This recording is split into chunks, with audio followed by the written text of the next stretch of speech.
Recording in progress. Good evening, everyone, and welcome to the October 19th, 2021 meeting of the Cupertino City Council. Madam City Clerk, would you please conduct the roll call? Councilmember Moore, Here. Councilmember Way, Here. Councilmember Willie, Here. Vice Mayor Chow, Here. Mayor Paul. And thank you very much, Kristen. We're going to go on to our ceremonial matters and presentations. There's a reason I'm standing up here today and have a mask on, even though normally we'll take the meeting in our own offices with no one else there. I actually am not alone in the mayor's office today, and that's because of ceremonial matter item number 1, as well as item number 2. Item number 1, we have the pleasure of recognizing the incorporator of Cupertino in 1955. And he has been in Florida for a number of years, but has flown across the country to visit us for this week. And so I would like to present to you Mr. Boris Stanley, who is 95 years young today. And he's also joined by Isabel Stanley, his wife. And so we are on item number 1, presenting a proclamation to Boris, which I will read. Boris, come on over. Welcome. Thank you. Yeah. Ladies and gentlemen, Boris Stanley. And Boris, we normally take a good 5 minutes, no more for these items, but I would like to read this proclamation into the video record for the sake of recognizing all your contributions to our city. Is that going to cut into my time? Yes, it absolutely will. And Okay. so you'll only have about 12 seconds. No, I'm kidding. You'll have plenty of time.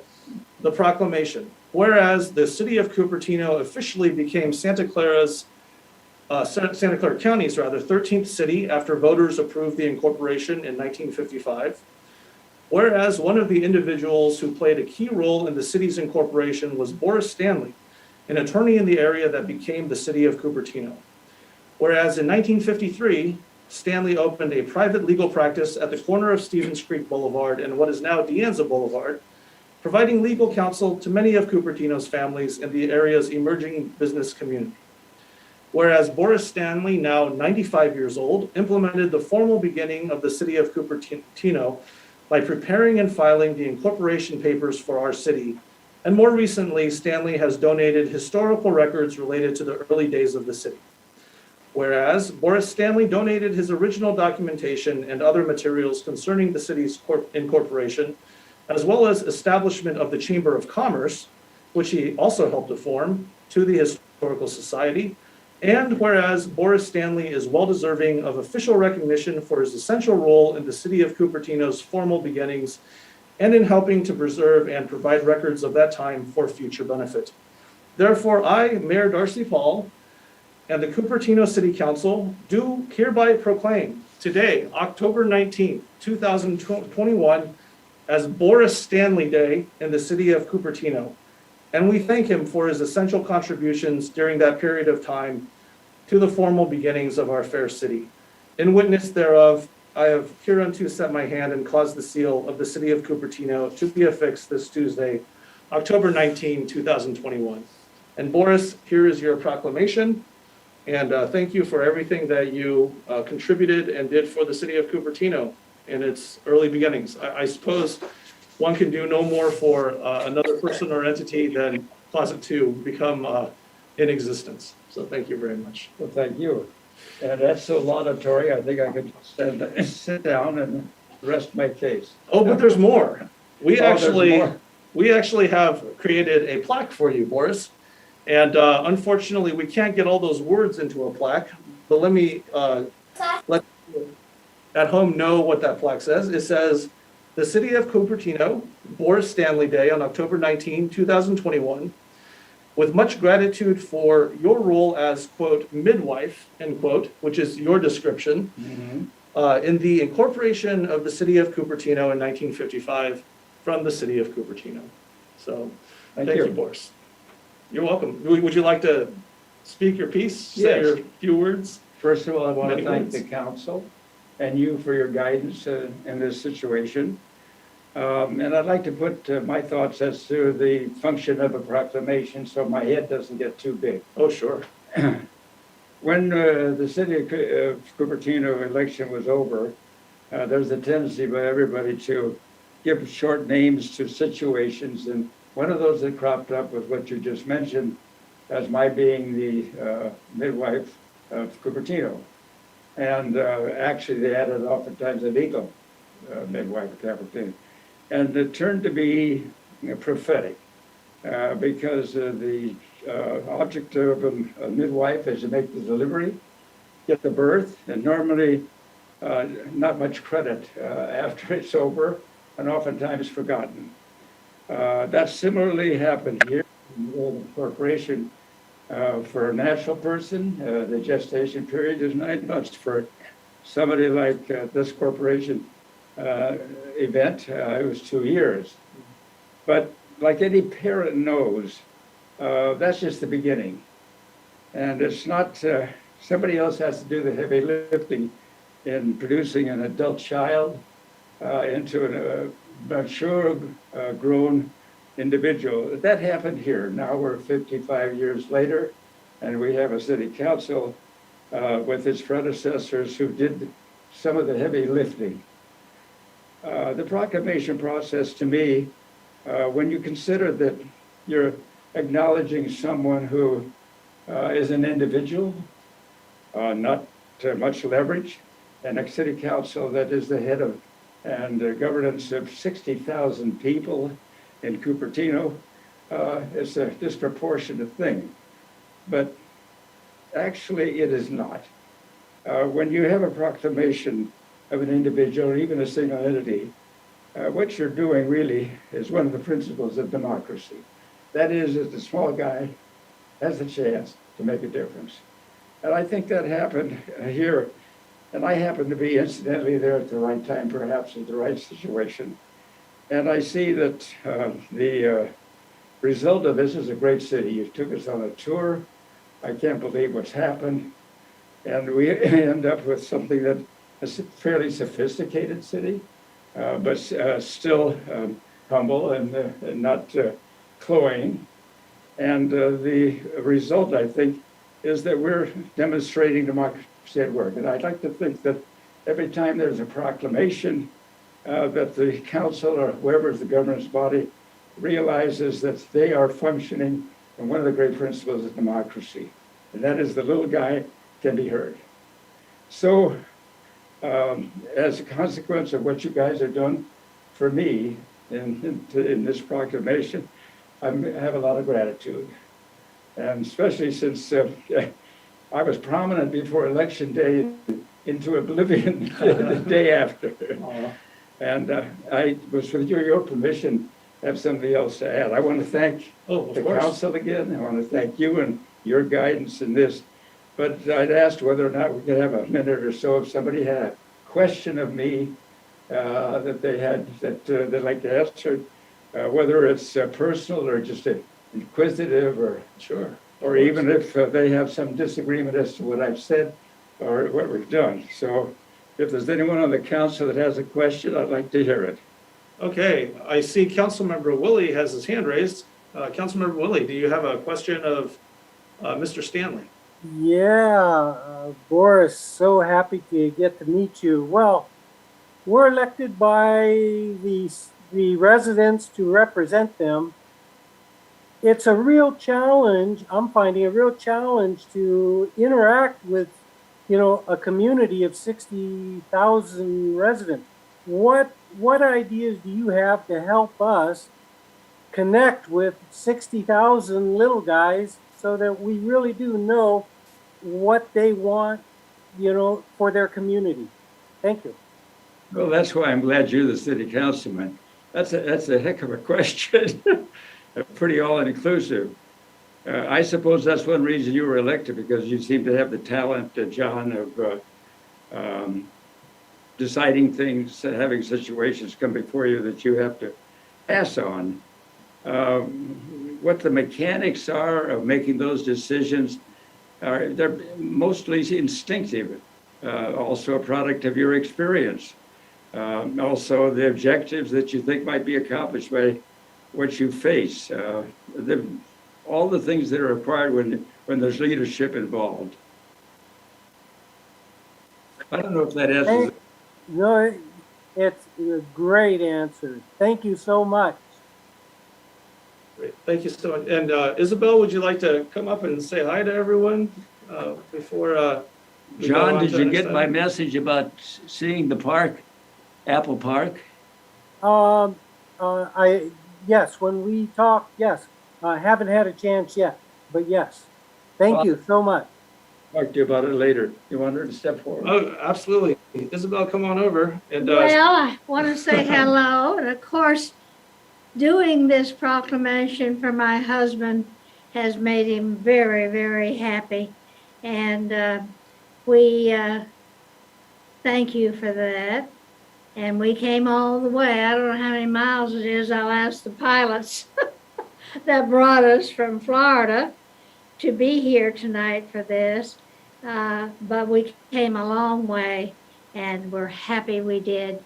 And thank you very much. Thanks, honey. Boris, Isabel, thank you very much. And we also have Brad and Dave, they're pilots in the plane that Come brought them around over. here and let them see you. And but I will say, if any members of the public are interested in meeting Boris and Isabel, we do have a Historical Society event happening at Quinlan Center this Friday at 7 p.m. And the new exhibit that they're soft unveiling is the beginnings of Cupertino. So who more appropriate to be there than Boris and Isabel? So thank you very much. I will give this to you later in the week, but the proclamation we will hand over to you, sir. Thank you. And for now, since it's Boris Stanley Day and we're in the meeting, we'll put this right here. And you'll get that probably tomorrow, sir. All right. Thank you, Boris. Mayor, we do have one member of the public with their hand raised. Is there? Okay. Well, let's take a look.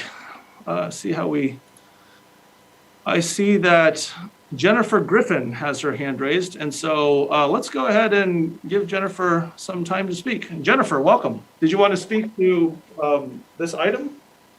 Yes, I certainly did. Can you all hear me okay? We can hear you great. Okay, great. Thank you. What an honor. I am so pleased that you all were able to come out from Florida and come back to see Cupertino now. We love our city. We thank you so much for taking the time back in the days when everything was orchard land to help incorporate Cupertino. And we will do everything possible to make sure that your legacy continues in our beautiful city, because we adore Cupertino.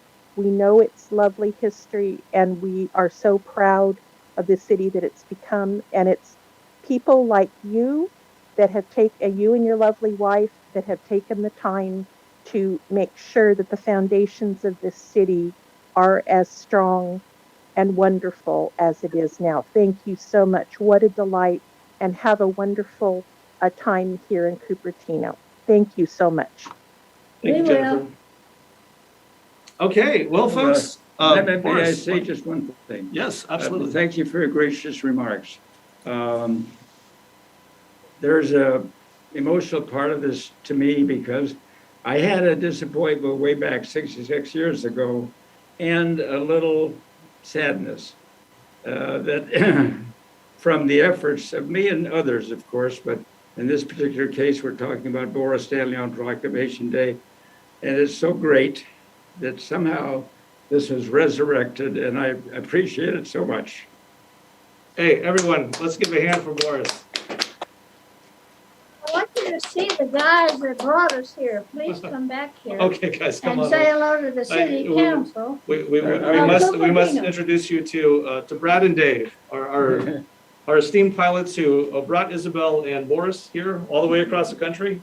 Come on, guys, come on in, wave, and we'll thank you both for delivering the goods. Okay. Thank you for including our group here. Absolutely. Otherwise, without their safe flying, it's questionable we'd be here. That's true. It's hard to That's get right. across the country these days. Good night and good luck with your future plans If you got the in lens open. 2022. All right, thanks so much. Okay, thank you, Darcy. Yeah, we'll see you soon. All Okay. right. Now we're on to item number 2. Item number 2 is the presentation of the 2021 Helen Putnam Award for Excellence by the League of California Cities.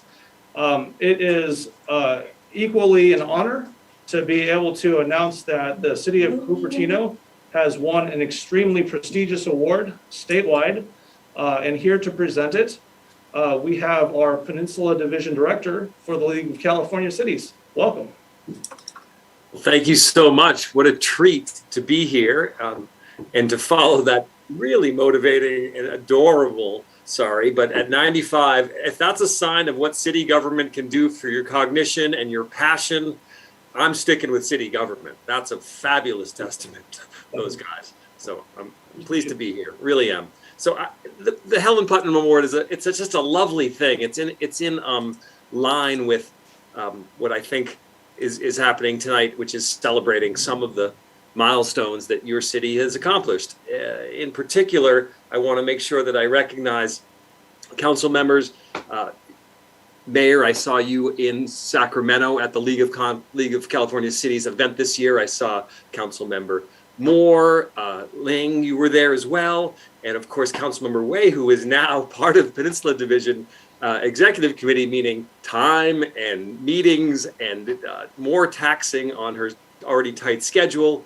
But it's a way of participating in the division at large. So thank you for your service. I have a brief presentation. This shouldn't be more than about a minute. And then there's a 30-second video. I just want to let you know this was shared with 2,000 local electeds around the state when your city was recognized for your work with the Youth Commission and for incorporating, I guess it's pizza and politics, but we'll get to that. Just briefly, let me share my screen on the presentation, which is the Helen Putnam Award.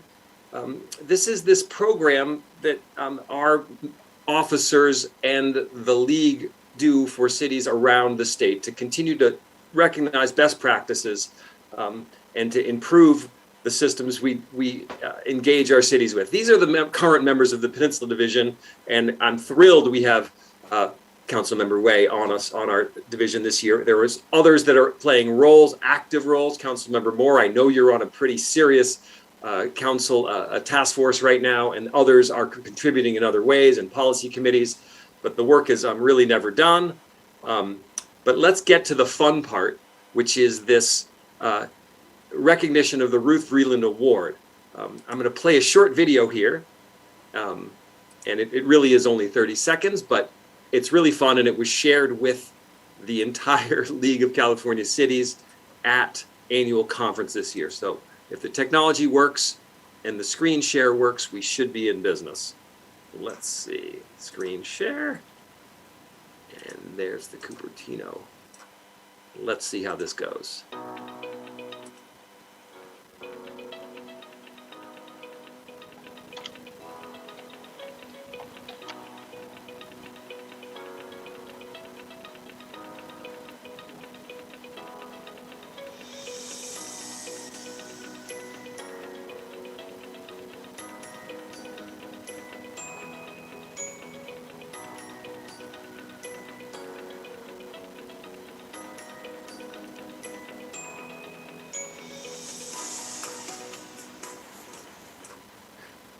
Congratulations. You have given voice to young people and given voice to the participatory process that is really inspiring. There are other cities around the state that saw this and commented, how can we get that in our city? So you may get some inquiries. I just want to give another 30 seconds on what the Helen Putnam Award is. Helen Putnam, of course, was elected president of the League of California Cities in 1978. She was a mother, a school teacher, but most of all, she was a person who viewed meeting one's potential as the measure of success. And so excellence, this concept, was shown by someone who did her best, his or her best, and the award for excellence is given in her memory. This award is established in 1982, and it's sponsored by the League partners, and it's my honor to award the city of Cupertino with the Helen Putnam Award on behalf of the League of California Cities. So congratulations. You physically have the award there in your city, I believe. Good, it worked. To us through the ether, and here it is. Thank you, Seth. My Wonderful directing our Peninsula Division. Thank you for all that you do. And I think that it's also very fitting that we have as well the first teen moderator of the first Pizza and Politics here tonight to provide a few words. But I would also like to symbolically provide this award to our former teen commissioner and a person that I recently saw because she won a Crest Award for Cupertino Recognizes Extra Steps Taken. And I realized that we were going to have this meeting and that we would have Boris here. So hopefully in a symbolic transition back to live meetings or some hybrid form, we can bring you live Kelly Tung. So welcome, Kelly. And here's that award. And Kelly's proud parents are here as well to tape this. But I believe that Kelly has a few words that she'd like to share with our community as well. Yes, thank you. Hi, my name is Kelly Tung, and I am honored to receive the Helen Putnam Award on behalf of the youth that worked on the 2020 Pizza and Politics Forum. Since 2012, Pizza and Politics has been a long-standing biannual event that encourages, engages, and involves youth in the political process. I am humbled to be the first teen moderator in the event's history, thus truly making the event for teens by teens. 2020 was a critical election year, especially with the heightened political climate and global pandemic. I would like to thank the city staff from Cupertino, Saratoga, and Campbell for providing us with immense support and guidance. In addition, I would like to give a special thanks to Daniel Mestizo and Joanne Margrini for providing us with immense guidance and support and mentorship. I am proud of the Cupertino, Saratoga, and Campbell Youth and Teen Commissions for planning, organizing, and implementing a virtual version of the Pizza and Politics despite the challenges and difficulties presented by COVID-19. Pizza and Politics has helped teens understand the importance of voting and the diverse political viewpoints of different candidates. It has also provided opportunities for teens to be politically involved within their communities and communicate their concerns and questions to dignitaries. With that, I hope you guys all look forward to Pizza and Politics 2022. Thank you. All right, thank you, Kelly. Big hand for all the teens and everyone that has bookended our history. We have such hope for the future and we're able to honor the past. And so we'll go ahead and put this to balance out. And thanks very much. Our recognition of Boris Stanley today. So there's the Helen Putnam Award. And we'll go ahead and commence with the rest of the agenda now. Let me get a quick adjustment to my camera here. All right, now that I am alone in the office and able to comply with the Santa Clara County directives, I'll take off the mask. Madam City Clerk, do we have any postponements or orders of the day to report out today? No, Mayor, no postponements. Okay.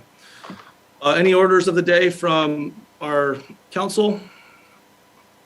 Seeing none, I'll go on to oral communications. Oral communications is for any item that is not on the agenda. You will have 3 minutes to speak on any item that is not on the agenda.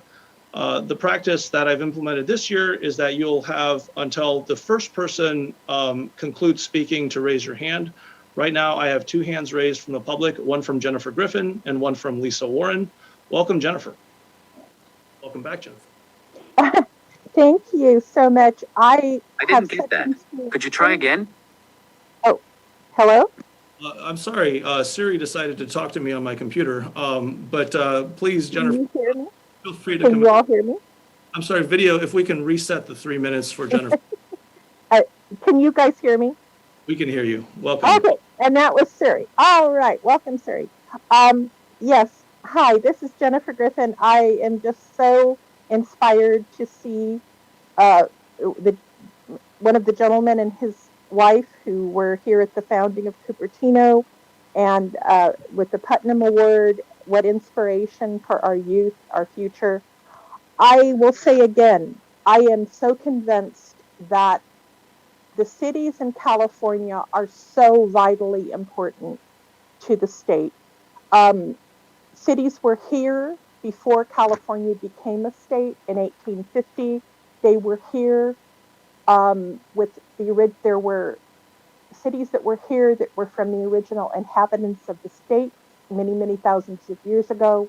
When the Spanish period began, Mexico period began, there were cities that had been established that have transferred into California and have become part of the United States. San Jose is 200 some years old, as is San Francisco and other Los Angeles and San Diego.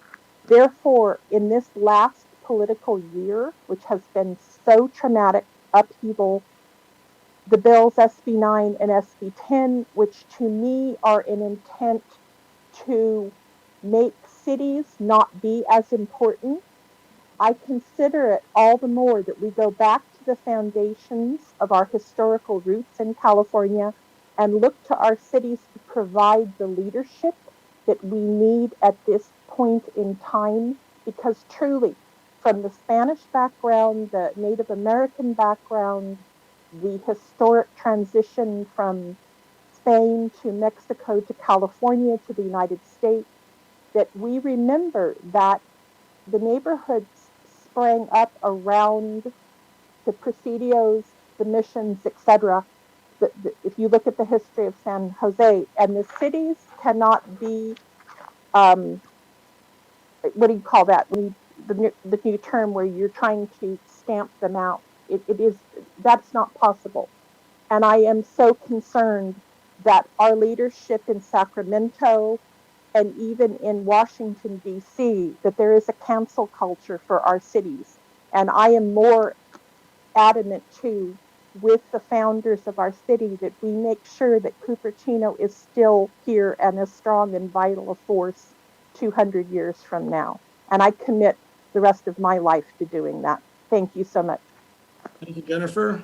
Our next speaker is Lisa Warren, and we also have Tara Pillai with her hand raised, and that will be the last speaker for oral communications. Lisa, welcome. Thank you, and thanks for the proclamations. That was great, because I don't have much time, and here I go. So I have a question that came up recently, code enforcement. From what I understand, we have 2.5 officers. I would like to know what the formula or criteria is to determine how many officers we have as our population. Is it related to number of people, number of complaints? But I would just like to understand that, because it seems that they're really overloaded with things and not everything gets addressed as promptly as it possibly should and could. So that's just a question. I repeatedly ask for this, and I'll do it again. Our municipal code residential privacy ordinance really needs an overhaul as far as privacy screening and balcony definition. It really, really needs to happen sooner rather than later. We have changes coming via governor et al. That are going to make it even more important than it has been. And I would love to see that be addressed soon. Another thing I have concerns about is the term architectural features in developments, commercial developments. Homes too, because fireplaces, chimneys go into that. But I have concerns that developers take advantage of that term, and the fact that there's very little enforcement if they don't follow the rules, and there are specific instances of that. Kirsten has some pictures of some at Main Street. If she wants to put them up, or if she wants to just share them with you later. Oh, thanks, Kirsten.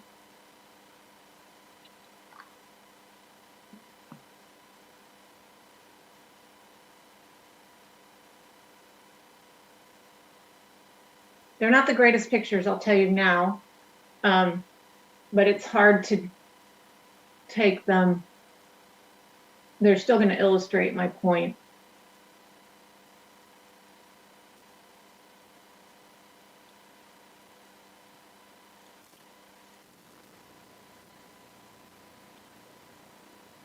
Well, you want me to keep, okay, let me, Kirsten, while you're trying to do that, I'll keep going. And another thing I want to remind everyone or inform the newer people is if it's going to be insisted on using the term community benefit in the future, in any document or any negotiation, despite the fact that this buzzword was stricken from the general plan years ago, it just needs to be known that it's very important to include the entire community at what the benefit is supposed to be and enforce what it is. Okay, so here's an architectural feature, which means it was allowed to deviate from requirements for setbacks or building plane or both. And if you can see up in the window, those are not supposed to be occupied. There are four of these towers around. This is Main Street office buildings. And this should not be occupied. It's clearly occupied if you zoom in or see some of the other pictures, it shows it closer. There are chairs, there are lights, there are sofas, there are. I'm giving you extra time because of the technical. Thank you, thanks. So you can look at those later. I just wanted to put a face to what I'm saying. And this has been brought up to the city and it still hasn't been enforced. And I don't know if that's an enforcement, code enforcement shortage or what. But we can't continue to let stuff like this happen. All right, our next speaker is Tara Pillai. Welcome, Tara.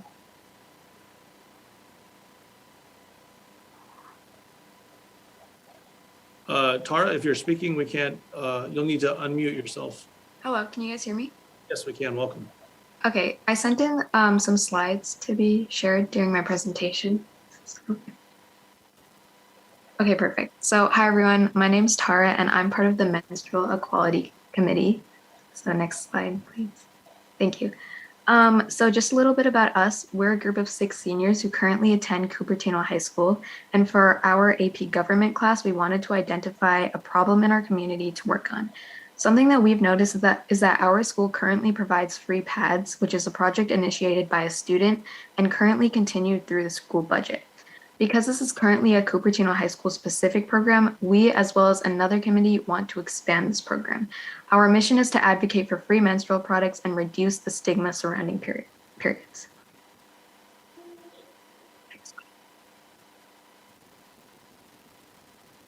So why free menstrual products? We believe there is a stigma around periods because they're sometimes labeled as unsanitary or shameful when they're just a normal part of female anatomy.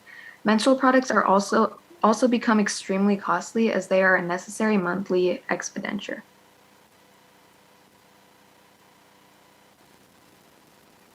Okay, so first we're going to talk about AB 367, which was a bill that was recently passed, and what our group did to promote it. So AB 367 is a bill in support of free menstrual products in public schools and universities. The graphics above are an example of how we have advocated for this bill, which passed in the last week. So this is a good step in the right direction for us. In order to increase the accessibility of menstrual products, we believe it is important to reach out to as many communities as possible. One possible way is to provide menstrual products in public restrooms. This would allow those who need menstrual products a fixed place to acquire them from that can be easily obtained. So some places we believe will greatly benefit from menstrual products are restrooms found in parks, as well as those in Quinlan Community Center. Another potential place is the bathrooms in Main Street, which are privately owned by Sandhill Construction. These places are all high traffic areas with frequent visitors. We are aware of the concerns over providing widespread accessibility for menstrual products, specifically irresponsible use. Cost is another issue, as a current city model that provides free products took $40K to start and $7K a month to maintain. We have a solution to this. In order to ensure menstrual products are secure, there are a variety of potential dispensers. One possible option is the company Viragos. Viragos provides touchless dispensers to provide menstrual products in a safe and sanitary manner. It costs $300 per machine per month, which covers both the cost of maintenance and the menstrual product supply. We hope that we've struck an interest in you because this is a project that the 6 of us are truly passionate about, and we hope you consider it. Thank you for your time. Tara, Very well done. It was really an honor to work with you and your team when you reached out to council, and Councilmember Moore was able to indicate and find out that AB 367, in fact, was in front of the governor at that time. And we turned over a very quick letter from my office. And I think that it's just such an exemplary way of showing that the system really works. You know, everything I think is converging upon this point from this meeting up to this time. So thank you very much for what you do. We will certainly keep assiduous efforts to make sure that this implementation is very successful in Cupertino. So we'll go and move on to reports by council and staff at this time. Right now, we're at item number 3, brief reports on council member activities and brief announcements. So this will be announcements of anything that has taken place of note since our October 5th meeting that each council member wishes to share with the public. We have approximately a minute each. That's 1 minute, 60 seconds each to provide some of those updates. Would anyone like to provide those updates first on our city council? I'll go by a show of hands.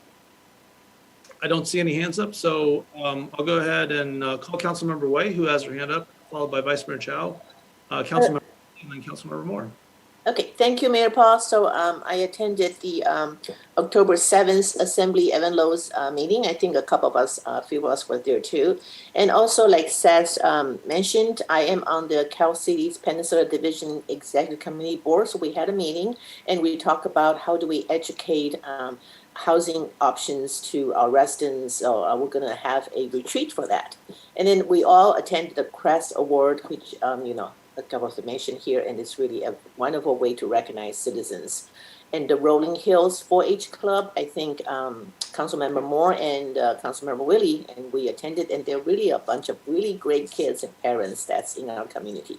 Diwali, and we meet Boris and Isabel Stanley, so that's a quick report. Thank you. Thank you, Helen. Now Vice Mayor Chow. Hi. So last Thursday, the Cupertino Union District decided to close 3 schools in our area, Rignard, Maya Holtz, and John Muir. And then they will expand the Chinese language immersion program to its own site at Muir. And then there are some resident inquiries, one about solar panel streamlining. And the city already has an online process to apply for solar panel, and the normal turnaround time is 24 hours. This is the response from the staff. And then someone inquired about City Hall seismic study. The city actually has a comprehensive archive of the past consideration of the Civic Center. Just Google Cupertino.org, Civic Center, you'll find the archive of meetings. Next, Lehigh Cement, the county lawsuit, the court ruled in favor of the county by sustaining the county's demur. That means if Lehigh will require use permit or vesting determination before it exports aggregate. And for Lehigh information, Google Cupertino.org Lehigh Cement. That's all. Thank you. Thank you, Vice Mayor Chow. Next, we have Councilmember Willie. Great. The topics I'd like to briefly cover. So start with, I attended the Homeless Jobs Program, which is part of our work program, which was between staff and West Valley Community Services. And let the community know that they have reached out to the homeless. They are hoping to have 2 homeless people on that work program by mid to late November. Great. Also attended, as Councilman Way said, the Rolling Hills 50th anniversary. It was great to see our youth run a meeting similar to our council meetings by themselves with no adult interaction needed. It was great. 50th anniversary, 4-H, the experiences they're giving to kids hands-on can't be overestimated, the value. The resident that talked about the planning items of privacy screening, deck sizes, the architectural features. I agree wholeheartedly. We need to study those, make sure that we get those things well defined so that they don't get taken advantage of. They should be held to what the council approves, and that's it. I'll just say that for the Crest Awards, I got to present the Kelly Tung with her award for Rising Star. What an amazing youth. Great. So I'll leave it at that for tonight, but thank you. Thanks, Councilmember Woolley. Next, we have Councilmember Moore. Okay.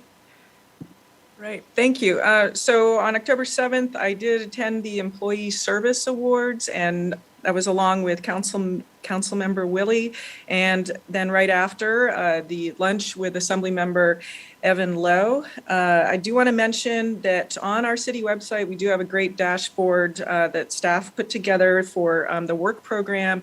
And if you are interested in looking at how we are doing with regards to the seismic upgrade for City Hall, you can find that information on the dashboard and start drilling into any of the other projects that we have on the work program.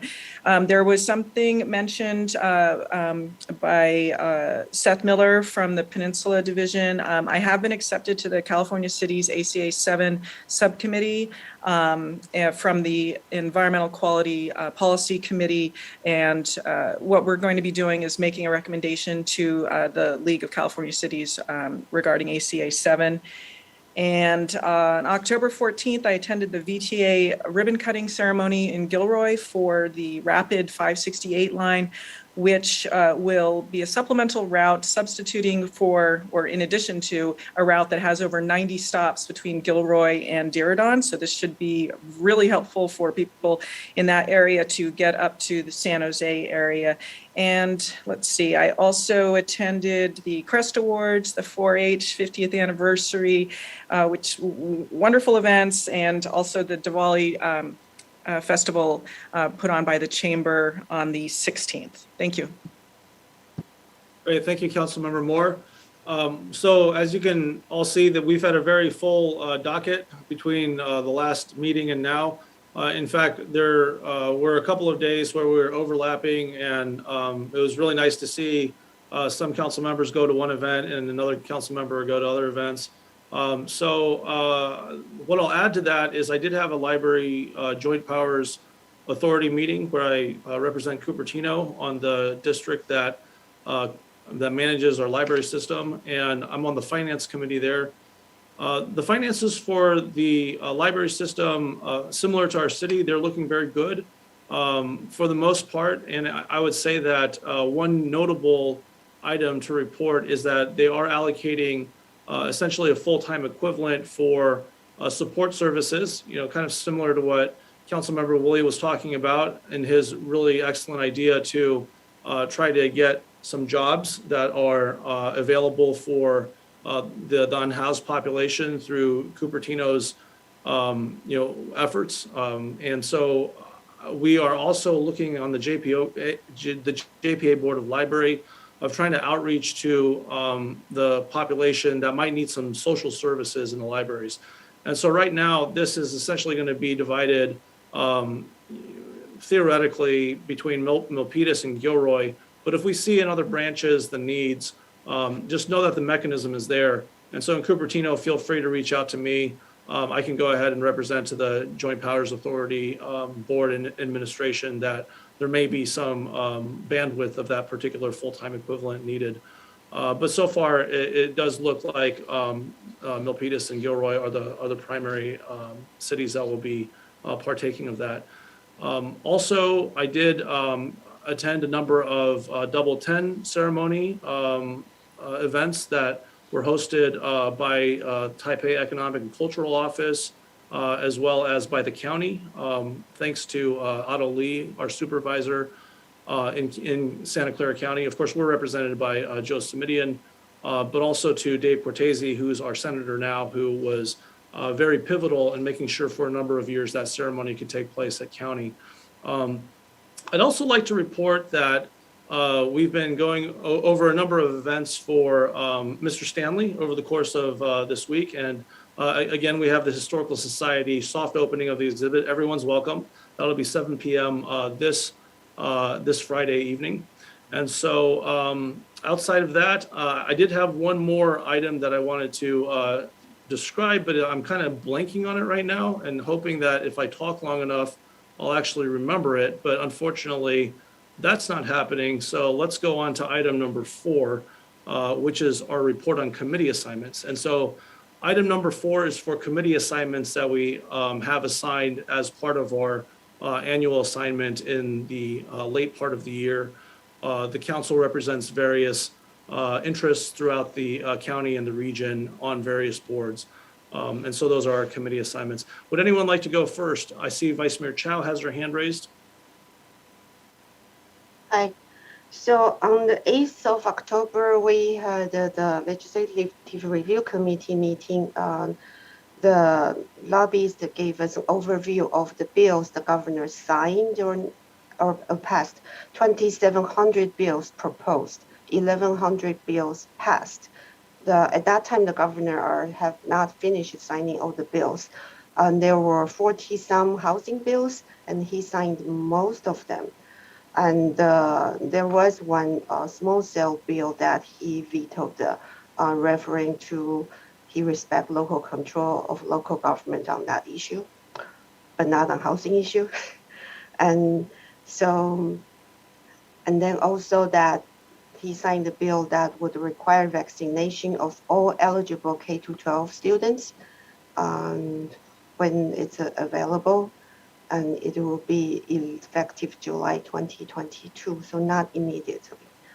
And then we are looking forward we talked about the schedule for the upcoming town hall with the legislators and a town hall with residents about our legislative process. And on the 14th of October, I had the Cities Association meeting. They have an announcement that there will be a Valley Water Drought Summit on October 23rd. But there were some other presentations. But the main issue is Cities Association will be, they will change the structure to be from unincorporated to joint powers attorney, joint powers authority. This issue was approved on October 13th, 2020, last year by Cities Association Board, but it's never been brought to the council for discussion or approval. And then looks like they are working on the document. Once the document is all finished, probably in 3 months, they will then bring it to the council for approval. Personally, I have a concern, why do we even need to move to joint powers authority? But I wasn't on the board last year. So that's something other council members you might. Let's not get into this items right Okay. now. Just reporting out on, Yeah, top of. so that's all. Thank you, Vice Mayor. Next, we have Councilmember Willie. Yeah, so on the 13th was our monthly Silicon Valley Clean Energy meeting. And again, the purpose of the Silicon Valley Clean Energy is to move us to clean, carbon-free power. And so this was basically a status update. Where are we on our target? The Senate Bill 100 target is to be totally clean, carbon-free by 2045. Silicon Valley Clean Energy, that only started in 2017, is ahead of our point at this point in time. We are ahead of where we would be on their graph. We have 13 power agreements with clean energy suppliers, and we're moving as fast as we can to get more power agreements so that we will have more clean, carbon-free power for the residents of our community. So I'll leave it at that. That's our brief update. Thank you, Councilmember Willie. Next, we have Councilmember Moore. Okay, I'll make this really quick. On October 14th, I chaired the VTA PAC where we discussed the transit opportunity development policy at length, and that topic is going to be coming back to that committee to be discussed some more, in particular the jobs to housing ratio.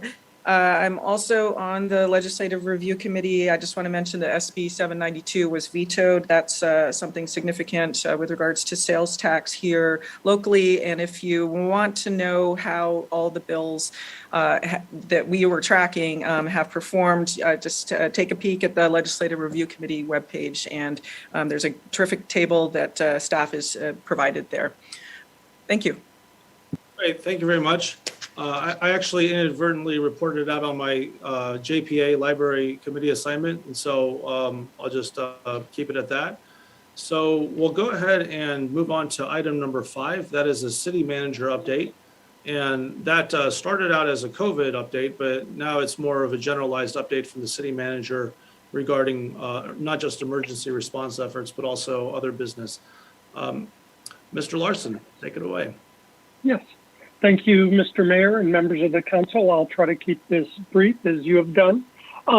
First, going back to the second ceremonial item, I got my start in city government serving on a team commission, so I always, that touches the heart. And in particular, while the Helen Putnam Awards are a series of awards done for all sorts of city services, the Youth Engagement Award is particularly named after Ruth Vreeland, who was a longtime city council member from the city of Monterey that I had the great fortune of working with in the 80s on a series of statewide issues. And I can personally attest to her commitment not only to youth, but to the environment and managed growth. And of particular note for Cupertino is she was born in Chongqing, China in 1935, and then had to leave during the bombing of Chongqing a few years later. That always had a soft spot for her origin and later travels to China. Moving on, in terms of the public speaker, I did want to report that your staff is already working on the menstrual products for city facilities and city parks. We are getting price estimates now. We will include the vending opportunity provided by the committee representative today. My plan is to fund those out of the manager's discretionary fund for the balance of this year, and then to bring it forward to council as a budget package for your consideration for ongoing service in future years. So that's we are pursuing that for council requests.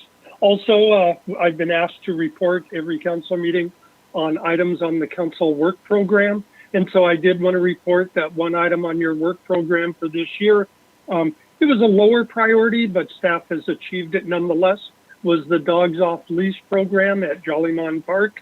Staff reported on the success of the pilot to the Parks and Recreation Commission, and both the Parks and Recreation Director and myself met separately with representatives of the Dogs Off Leash community, and we've moved forward with a new administrative policy to allow dogs off leash on an ongoing basis at Jollymon Park, and we'll be reporting back periodically on there. So there's one item checked off on the council work program for this year, and we will be doing a fuller update on all the council work program items at your next meeting on November 2nd. And that is coming forward on the quarterly basis as requested. Looking ahead, we also have something to celebrate today. Via Cupertino restarted today, serving the residents of Cupertino. Masks are required for all passengers and the driver, just given we are still in a COVID effect. The service hours are Monday through Friday, 7 a.m. to 7 p.m., as well as Saturday, 9 a.m. to 5 p.m.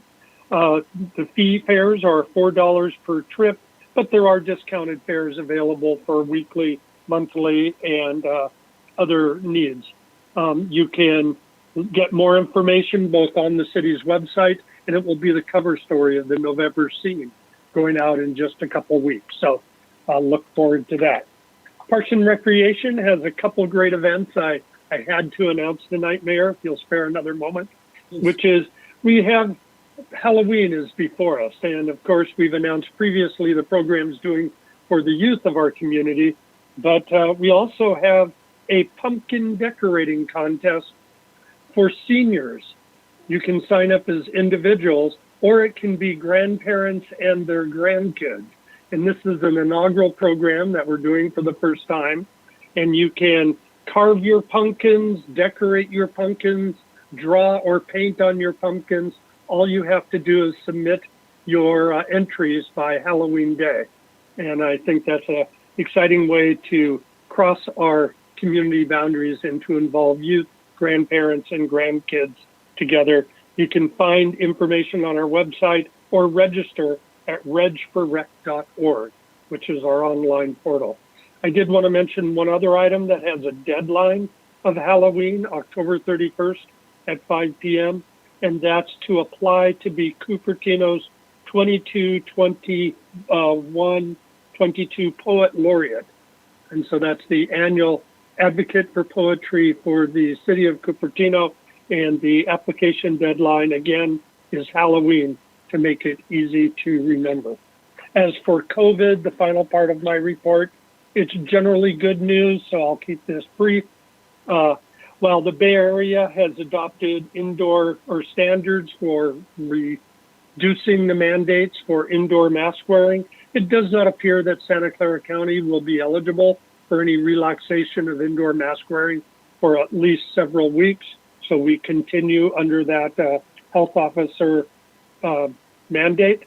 It's a big week for vaccinations, where beyond Pfizer, the other vaccinations will likely be declared eligible for booster shots within the next few days, as well as possibly for cross-vaccination boosters. In terms of county statistics, our 7-day average continues to drop, which is good. For Cupertino, we only had 9 new cases over the last week, and that's a low mark for us, and we remain the city with the lowest case rate per 100,000 in Santa Clara County. And testing continues, sponsored by the county at our senior center. And the easiest way to remember is they'll be on the first and third Mondays for November and December at the senior center. And we had 355 tests administered yesterday.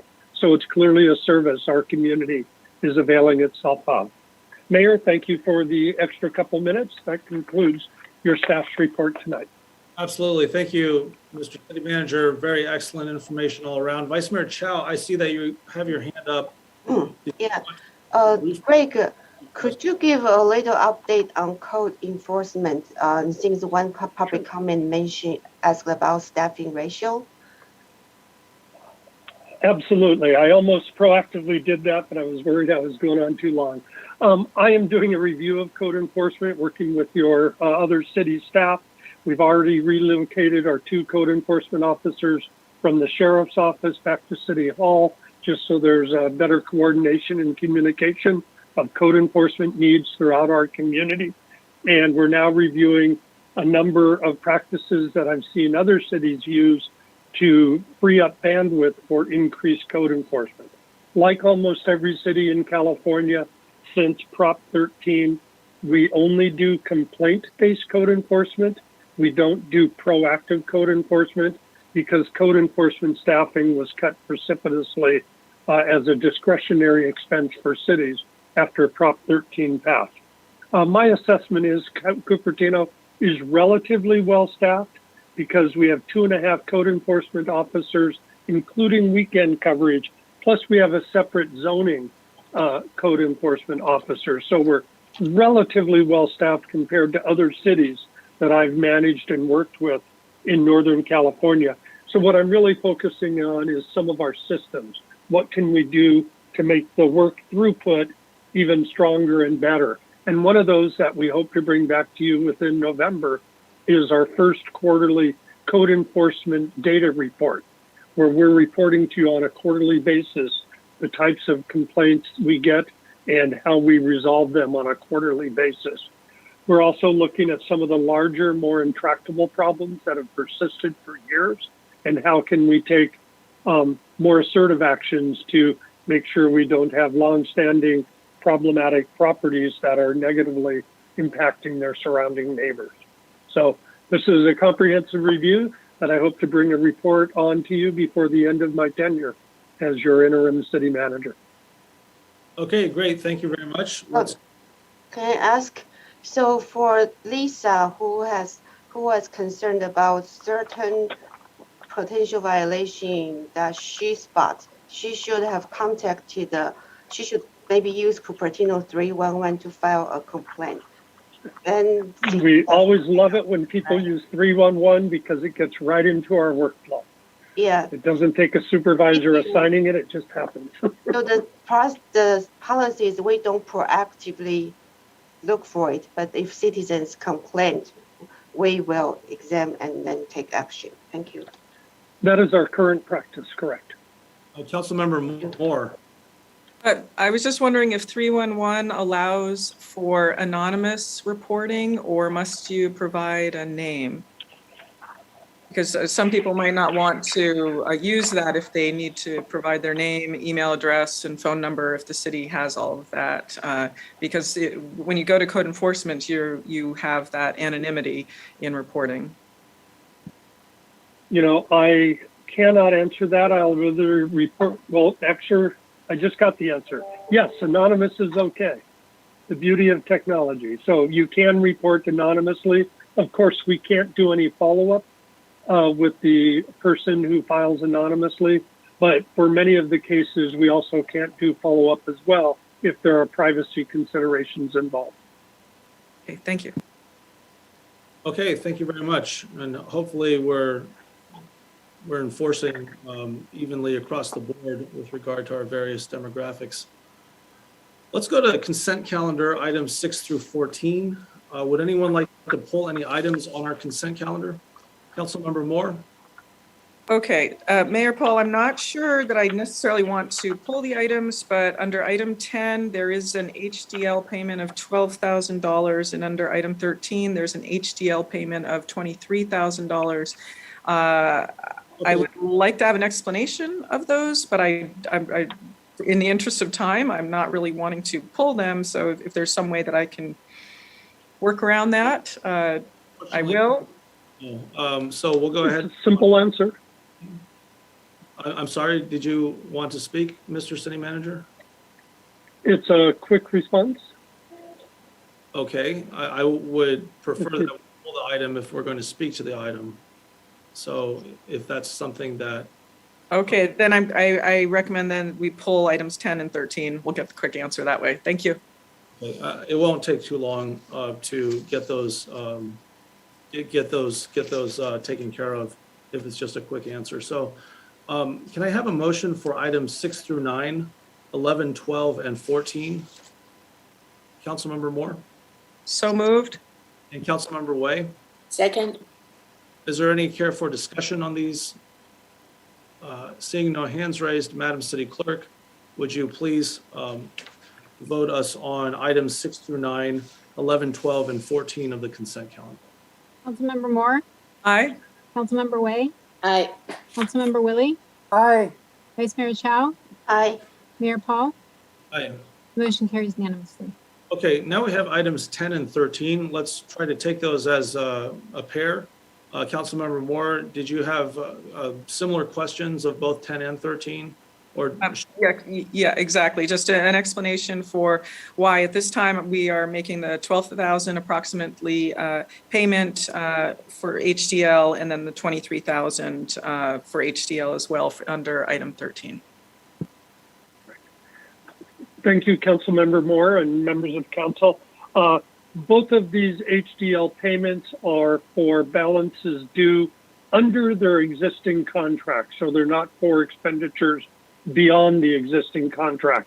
And that was the information I received from our staff, and both our Director of Administrative Services and our Director of Community Development are available if additional details are required.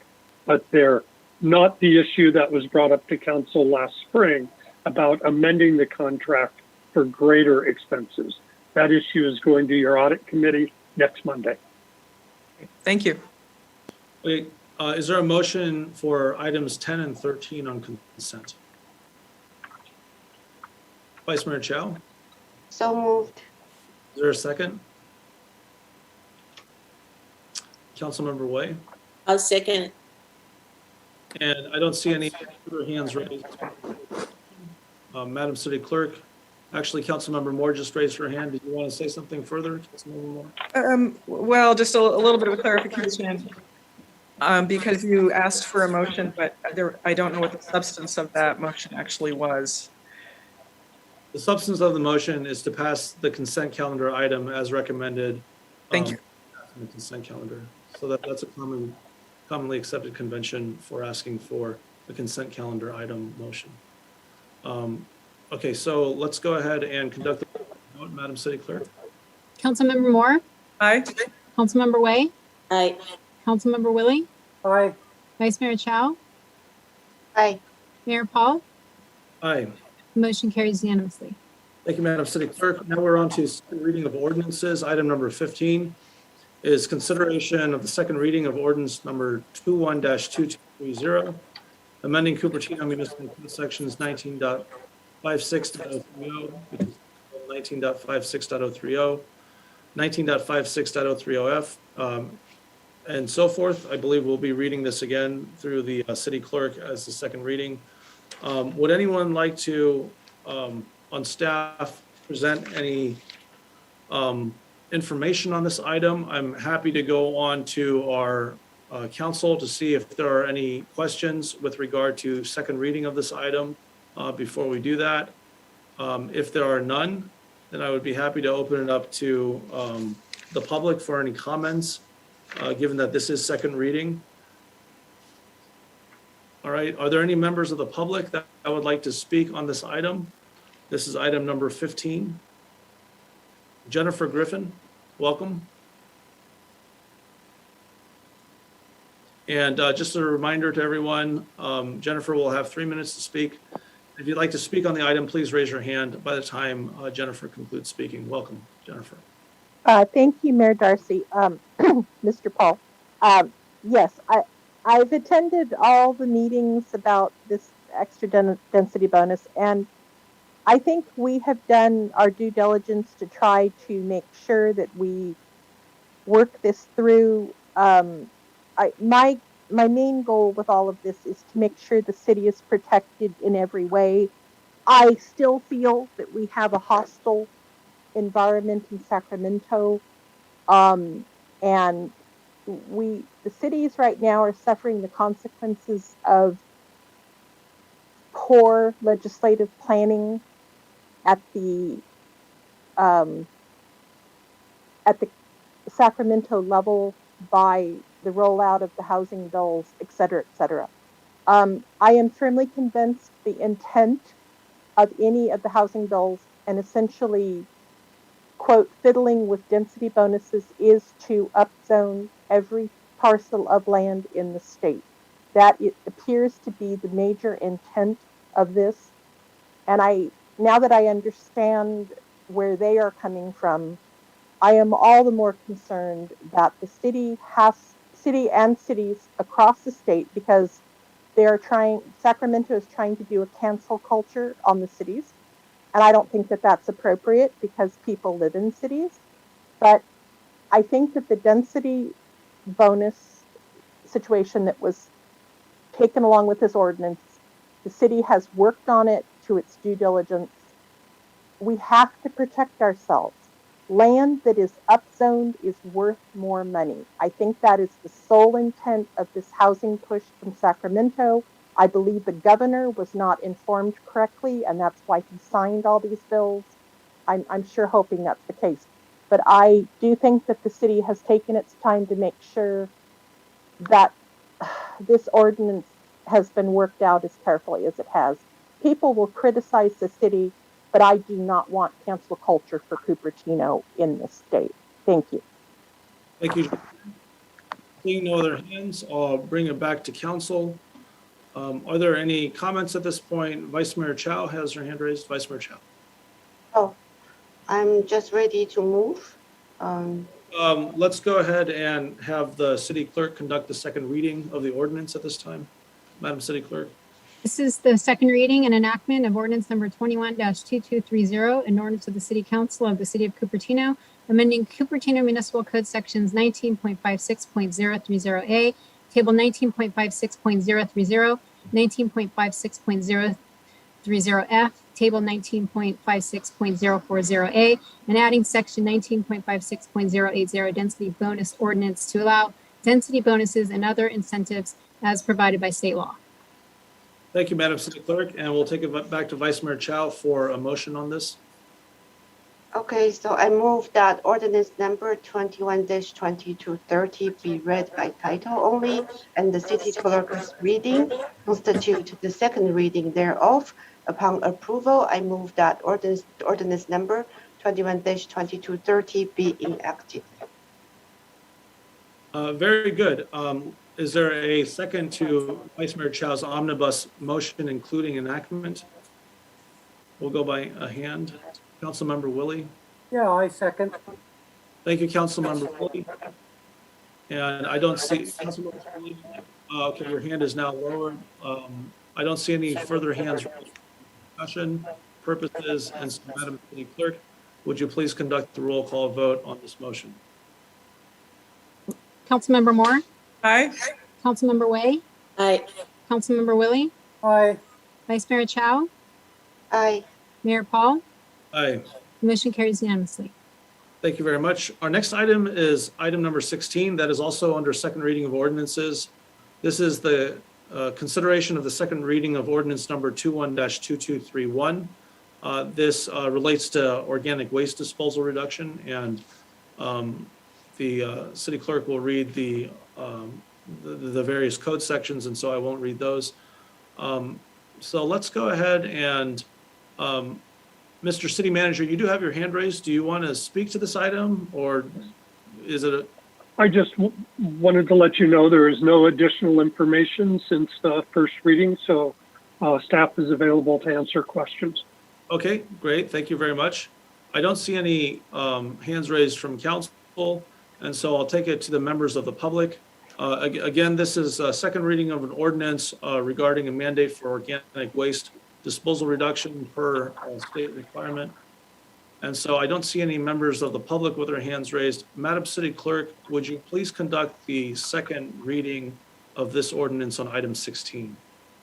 This is the second reading and enactment of ordinance number 21-2231, an ordinance of the City Council of the City of Cupertino, amending City Code to repeal section 6.24.037, adopt a new section 6.24.037, adopt a new section 6.24.038, and amend sections 6.24.010, 6.24.020, 6.24.060, 6.24.240, and 9.16.030 to mandate organic waste disposal reduction.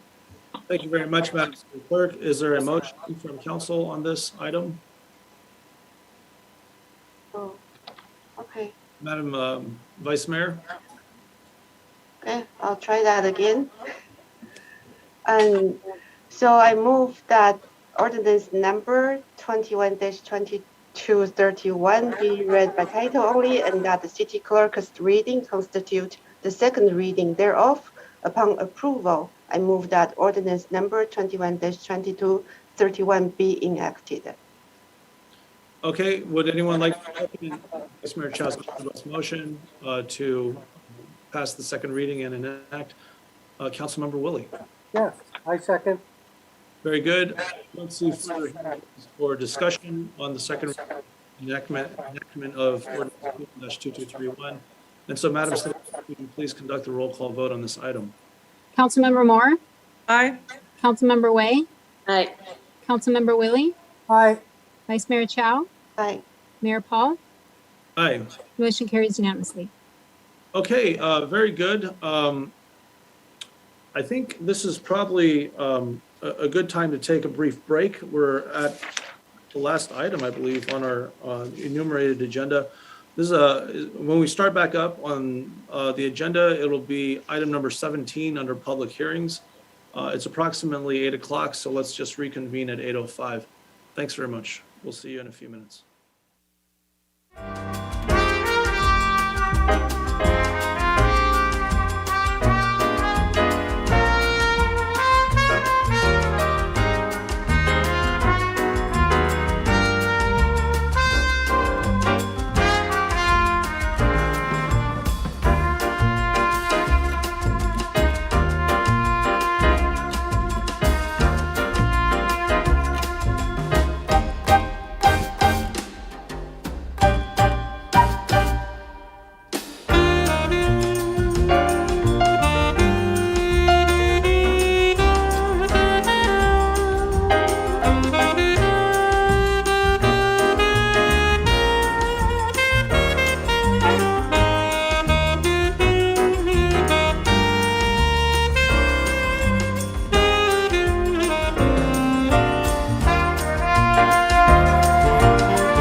as I indicated before our break, we're on item number 17.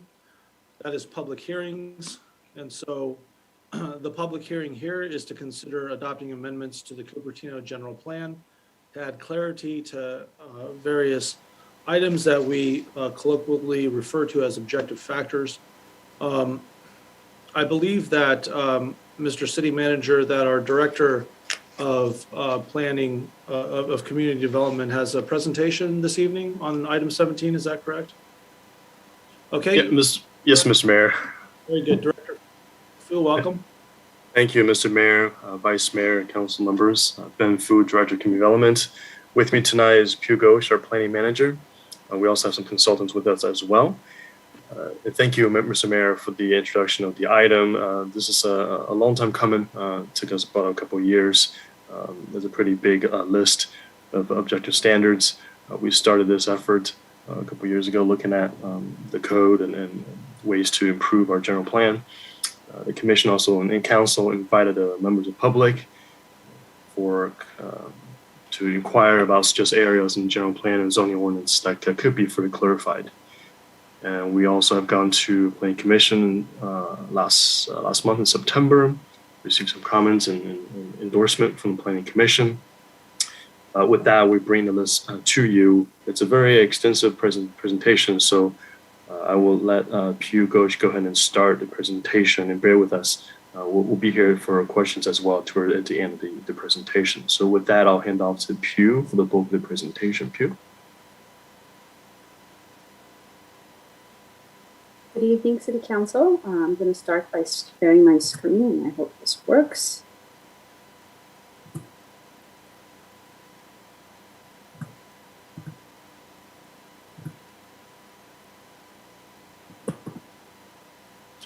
Not quite there yet. We seem to have some technical difficulties as we go further into, here we go. There's something. Do you see my screen? Yes, we do. Okay, perfect. All right. Oh, yeah.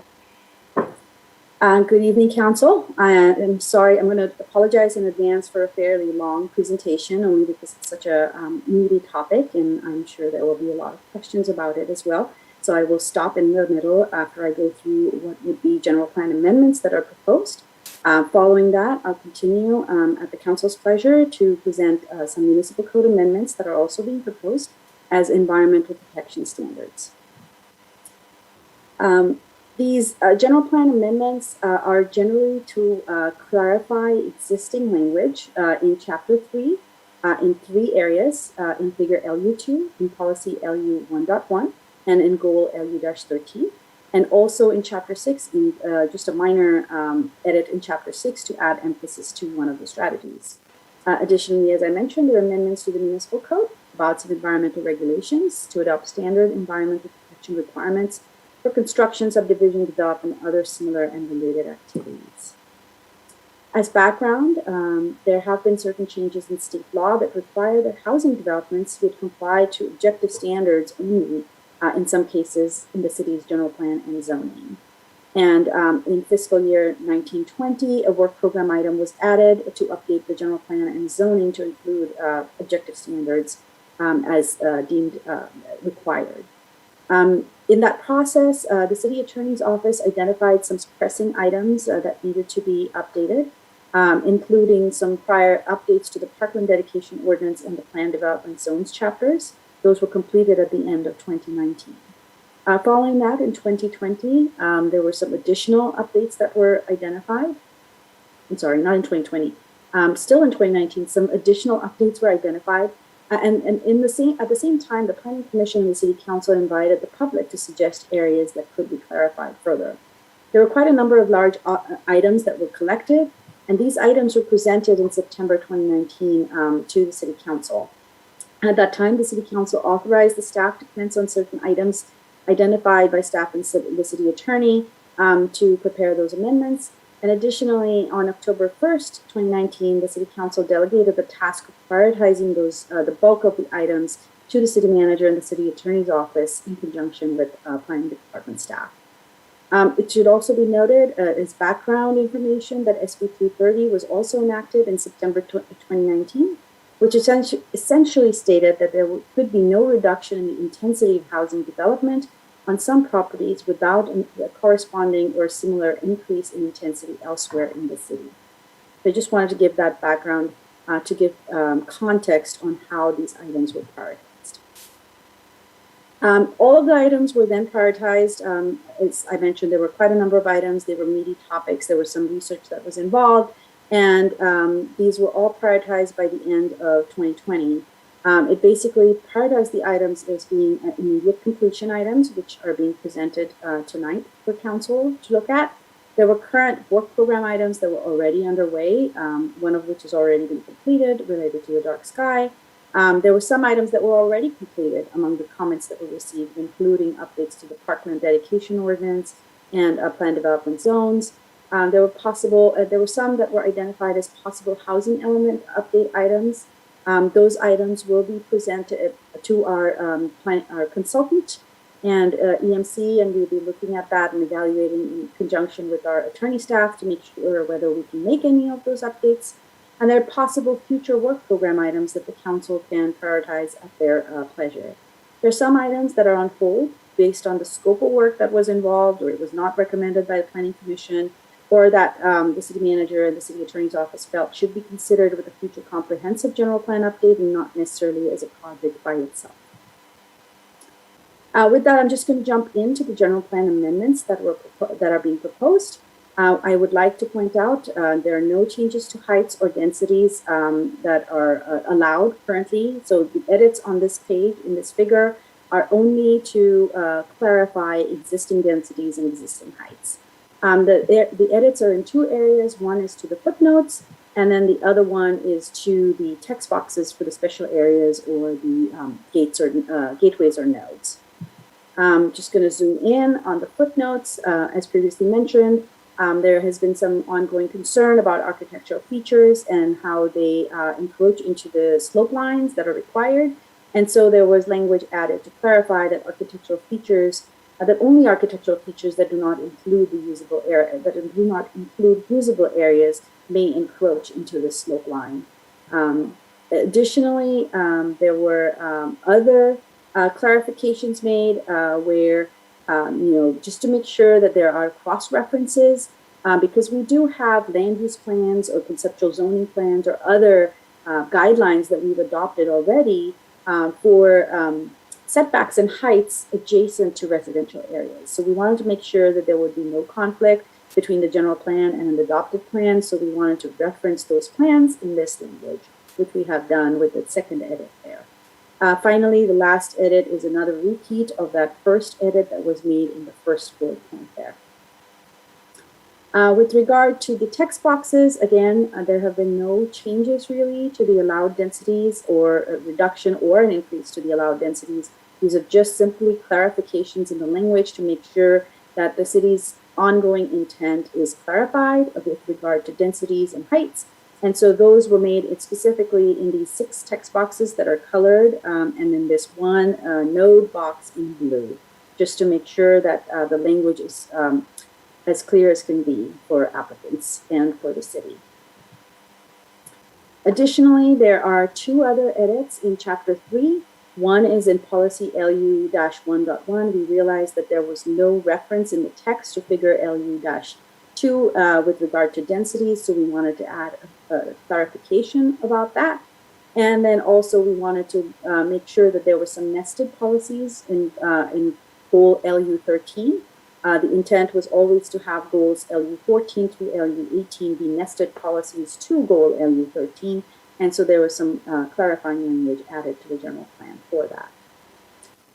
With regard to Chapter 6, there was a very minor edit made to ensure that the Santa Clara County would be strongly encouraged to engage with the affected neighborhoods when considering changes to their restoration plans on mineral extraction activity at the Lehigh or the Stevens Creek quarries. And that is the end of the general plan amendments, and I wish to ask if there were any questions from the council at this point, Mr. Mayor, at your pleasure, or I can continue with the presentation.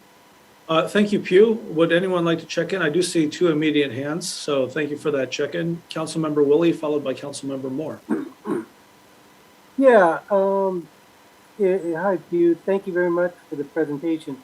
If you could go back to the slide that talked about encroachments. Keep going, keep going. There you go, that one. Architecture, at the very end, you know, at the very last line, architectural features that do not include usable area may encroach into the slope line. So, the resident was bringing up Main Street. Prior to being on the city council, I also looked at that. I'd really like to request that city staff clearly look at those Main Street. Over. Say again? I'm so sorry. That was to my kid. I apologize. Sorry. Oh, okay, sorry. But I would like to request that city staff look at that and make sure they understand how developers try to do things that are not allowed, so that we really do make sure that this verbiage, or make sure that the process where city staff has to review and clearly understand if it's usable or not.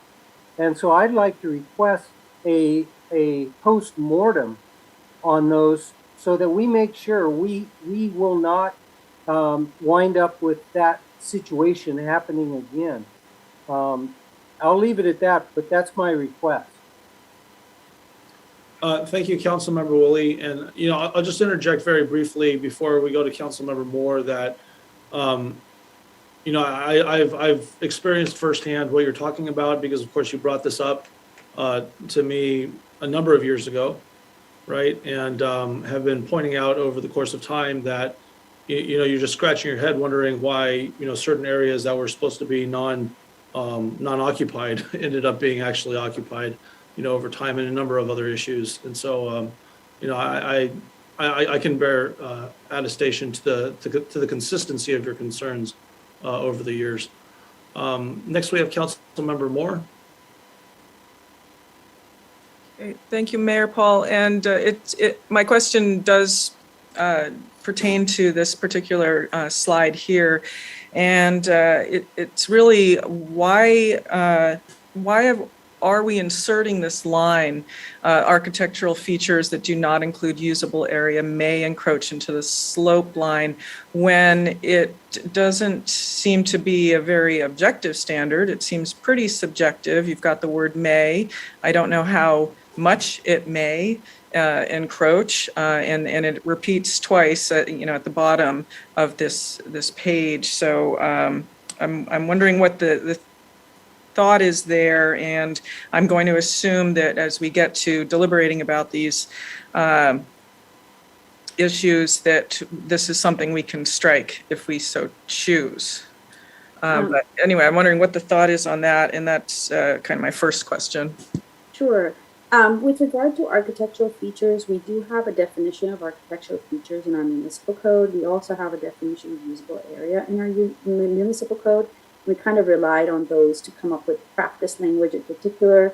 If council may recall, when it was discussed at the prior meeting, there were comments from the council about how there would be no, you know, there may not be concern if there was a balcony that encroached into the slope line, for example, or if there was a chimney feature that encroached into the slope line, or you know, a small window pop out or things like that.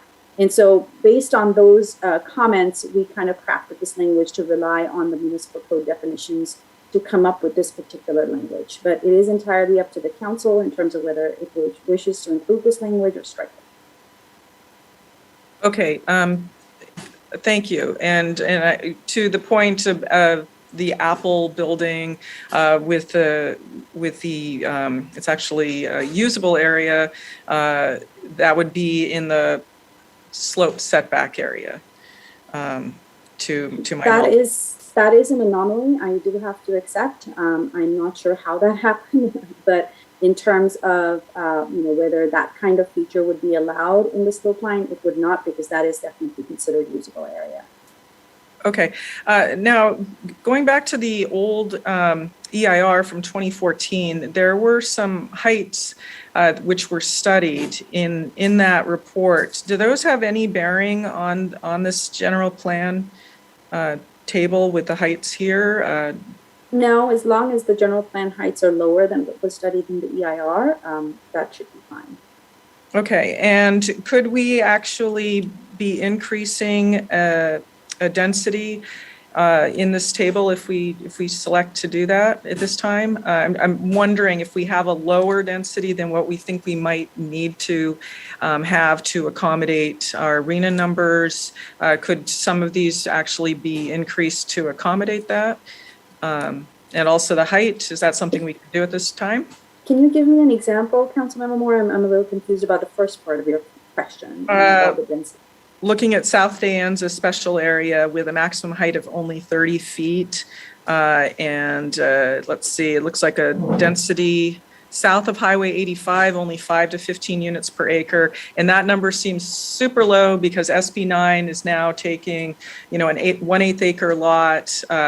Your density can go apparently up to, I think, at least 4, but possibly 6 units. So for 1 acre, a residential neighborhood of 1/8 acre lots, you're now looking at 32 minimum density dwelling units per acre. And so this is actually, South Dan's, a special area, is actually has a max density, which is quite a lot lower than our residential neighborhoods. So that was the intent of the councils from the past in terms of the lower densities in the South Nyanza area and the lower heights. That is something that the city will probably be looking at when it redoes its housing element, but that is not something that was evaluated with this particular general plan amendment. And I don't believe that that can be amended at this time because it has not been noticed or evaluated. Okay, so when we go in and do our housing element, we can make that if we have to. The council can make any number of changes when the housing element is evaluated. Okay, all right, thank you. Thank you, Councilmember Moore. Next, we have Vice Mayor Chow.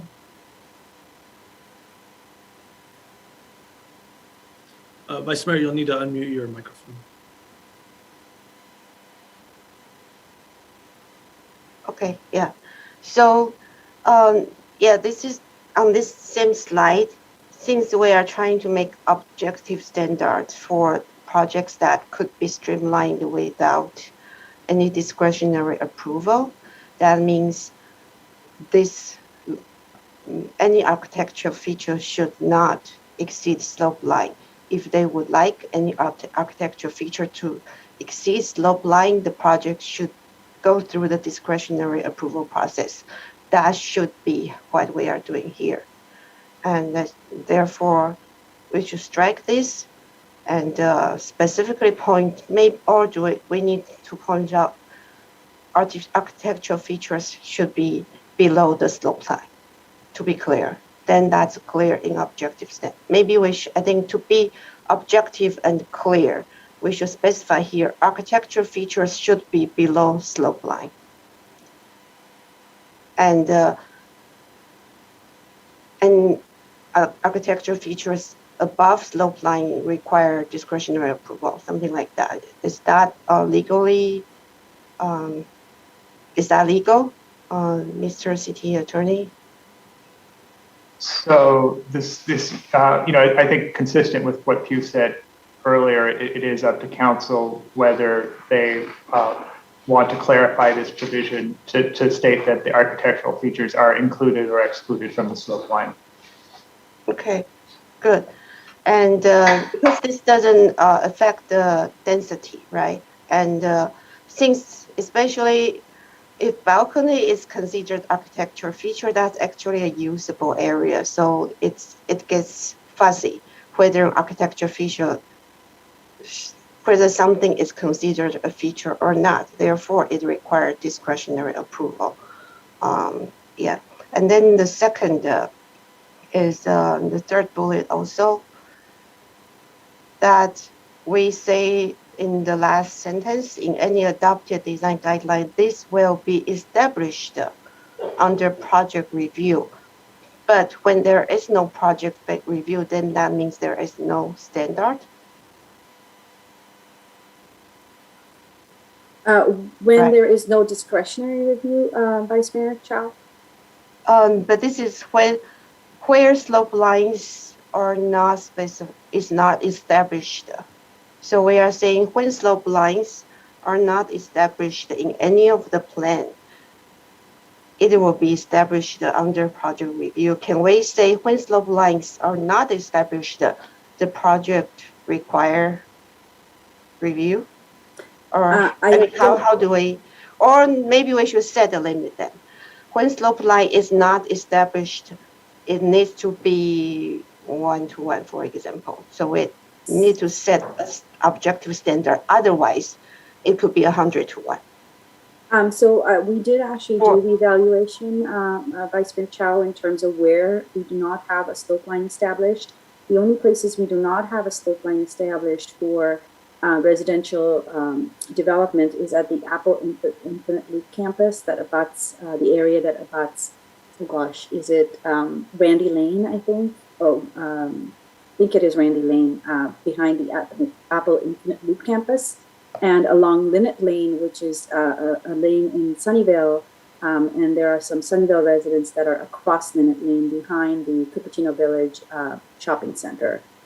So those are the two main areas where there are no setback and height limits.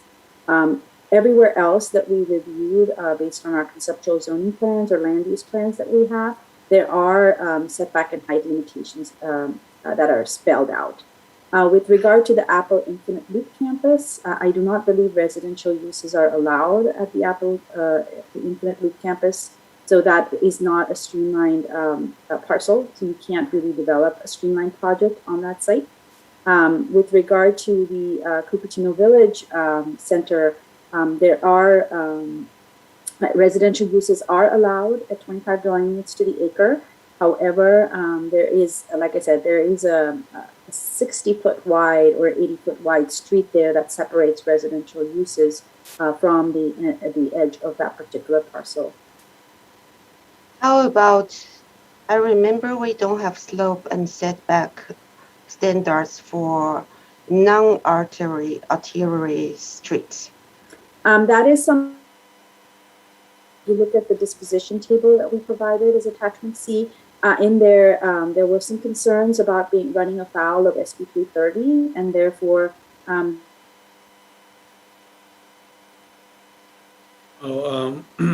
So you mean we cannot set standard for our neighborhood streets now because of the SB 330, because that would reduce intensity? It would raise the concern of reducing density, correct? But we must have somewhere in our language where we have vague language right now, and then now we are just making it clear. So we are not really reducing, we are just clarifying, right? For neighborhood street. That was not the city attorney's assessment, and the disposition table that was put together was upon the advice of the city attorney. And so there were certain concerns related to SB 330, and we were advised that that happened at a later time in conjunction with the housing element update. Okay, so I would hope that we consider that with SB 9, because probably that would need to be considered together. Yeah. Yeah, just to clarify, Vice Mayor Chow. So there was a concern with potential downzoning. SB 30 doesn't prevent us from changing the zoning indefinitely, but that does require corresponding changes. So there's no net increase in density. So the choice here was made to make what are really clarifying changes and not changes that possibly change density. If we are going to be looking at increasing density in certain zones in the city, there's the possibility to look at these offsetting changes elsewhere. Mm-hmm. Okay, And then, so then we still have some areas of the city that has no standard. And these areas of the city could still have projects that will be streamlined without discretionary approval. And then according to the language right now, then there is no standard for those. Actually, I can answer that. Standard. I can answer that, Vice Mayor. Actually, when we updated our plan development zoning ordinance back in December 2019, there was a conscious decision to ensure that if there was a streamlined development, most of these sites where there are no setback to height ratios, potentially abutting residential uses, those were plan development zoning districts. And so the plan development zoning district essentially states that if you are bringing in a discretionary approval in a plan development zoning district, it has to meet our R3 zoning requirements. And there are setback requirements spelled out in the R3 zoning requirements. And as a result, any discretionary project would have to make their project be like an R3 project. So the rear setback has to be 20 feet. There are certain requirements in there. I'm not concerned about the discretionary project because that would be a streamlined project. That would be applicable to a streamlined project. A discretionary project can go through its own process, but if you bring in a streamlined project, you have to meet our R3 zoning. Okay, so it's specified there. Yes. So can we clarify it here then? That if it's not specified in the plan development ordinance, it's specified it has to meet R3 zoning, or it could be established during project review, which means if it's discretionary approval, then they may not need to comply with R3. They can have other. I'd have to defer to the city attorney on it. It is something that we'd have to evaluate, but I don't think that it's necessary at this point, Vice Mayor Chow, because it's already spelled out in our zoning ordinances. And yeah, so I think what Pew is saying is that a project would need to comply with objective zoning standards. So separate and apart from anything that's in the general plan, the project would have to comply with the zoning ordinance, and the zoning ordinance includes the R3 provisions in the zoning ordinance would apply. I mean, yeah, so it probably doesn't need to say R3, but just say it should comply with the plan development, the municipal code, chapter something for the plan development, right? I mean, you are saying right now it happens to be all these sites are under plan development, but they may or may not be. So we'd have to go back and look at the specific language. I'm not sure that this language in the general plan speaks to specific zoning districts. And so it might take a fair bit of wordsmithing to get there. That's fine. So then the last one that's read here, I guess I should share. That also share screen. So the last one, I think we also should strike that architectural features do not include the usable areas may encroach. That should be removed. Because if they were discretionary, they could be. And then the next one, here, the upper left homestead spatial area. Why do we have 2 parcels at southeast corner? That's 15 units. So that's specified in the map? Yes, it is. Actually, those 2 parcels are designated as neighborhood commercial parcels, and for neighborhood commercial areas, the maximum residential density is at 15 units per acre, and that is the Oakmont Shopping Center at the southeast corner of Homestead and Blaine. Okay. I did want to point out that just going back to the architectural features, I know Vice Mayor Chow, you said that you could consider architectural features encroaching into the slope line as a discretionary item. But if we specify clearly in the general plan that architectural features cannot encroach, that we cannot allow that without a general plan amendment for each project as they come in. So I just wanted to mention that. At least that is what my understanding is. So I think all I'm asking is if there is encroachment, it will need discretionary approval. So it needs to go through the review and planning commission. So how that can be specified, I don't think that needs general plan amendment, but we need to state in a certain way that if you want to encroach, we want to review it. What's the use, right? So I think we'll have to go back and evaluate that language, but if we were to include very clearly in the language that architectural features cannot encroach into the slope line, then that's the end of that in terms of a project. They would need a general plan amendment to be able to do that. Let me ask, besides this here, where else in our municipal code do we say architectural features are allowed to encroach? For residential developments that are multifamily, it doesn't state that anywhere except here. The only place that it states that is in the R1 zoning district, and R1, I think it also might state it in the RHS, the residential hillside, that architectural features such as bay windows and things like that can encroach into a setback. But it does not specify that for this also applies to non-residential developments such as office buildings and commercial developments. I feel that we don't have to say architectural features may or may not encroach here in the general plan, but we can say that in the municipal code, maybe in somewhere that applies to all the zones.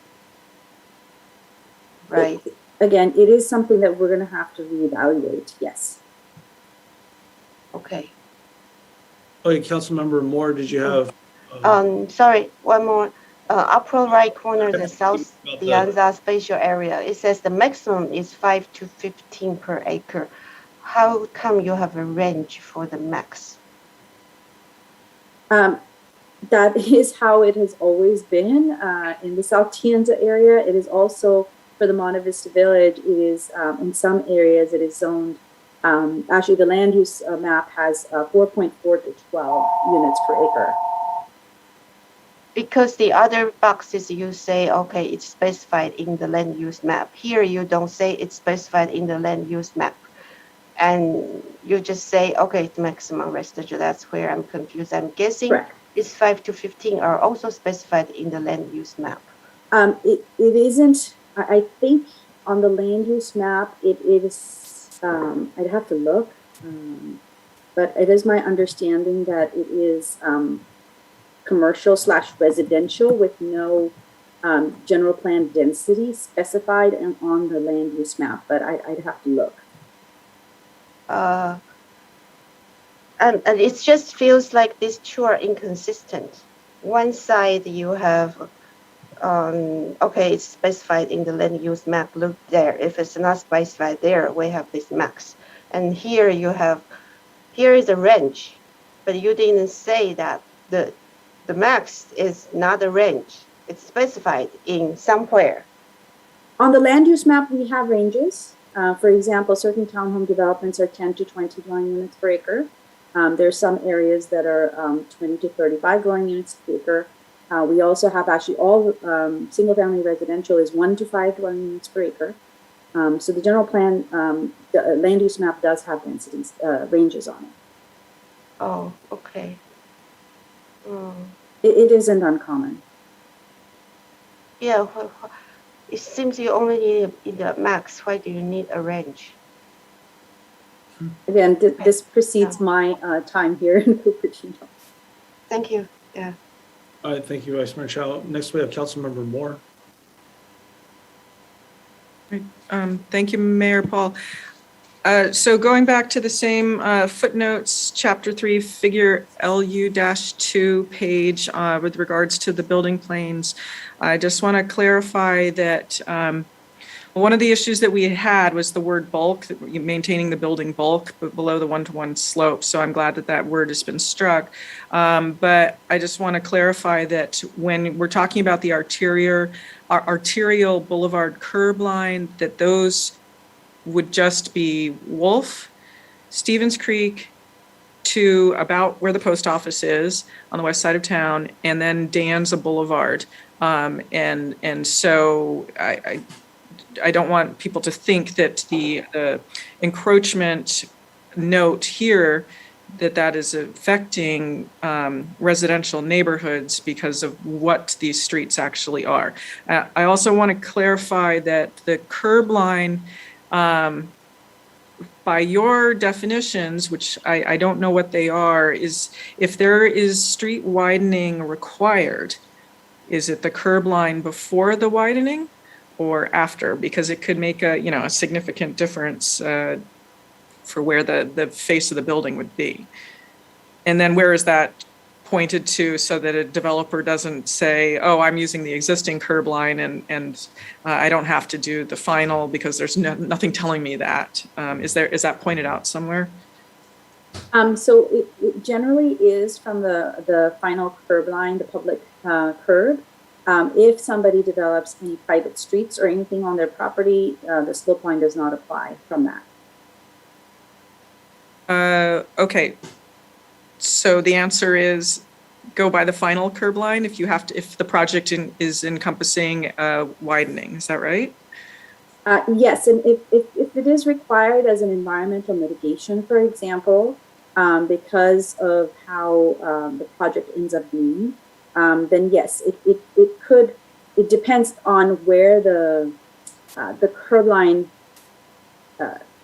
I'm trying to explain this. So when you come to an intersection, and if you need to have a right turn pocket, for example, the curb line, usually where we look at it is where the main line is, and not where you would put in a right turn pocket, for example.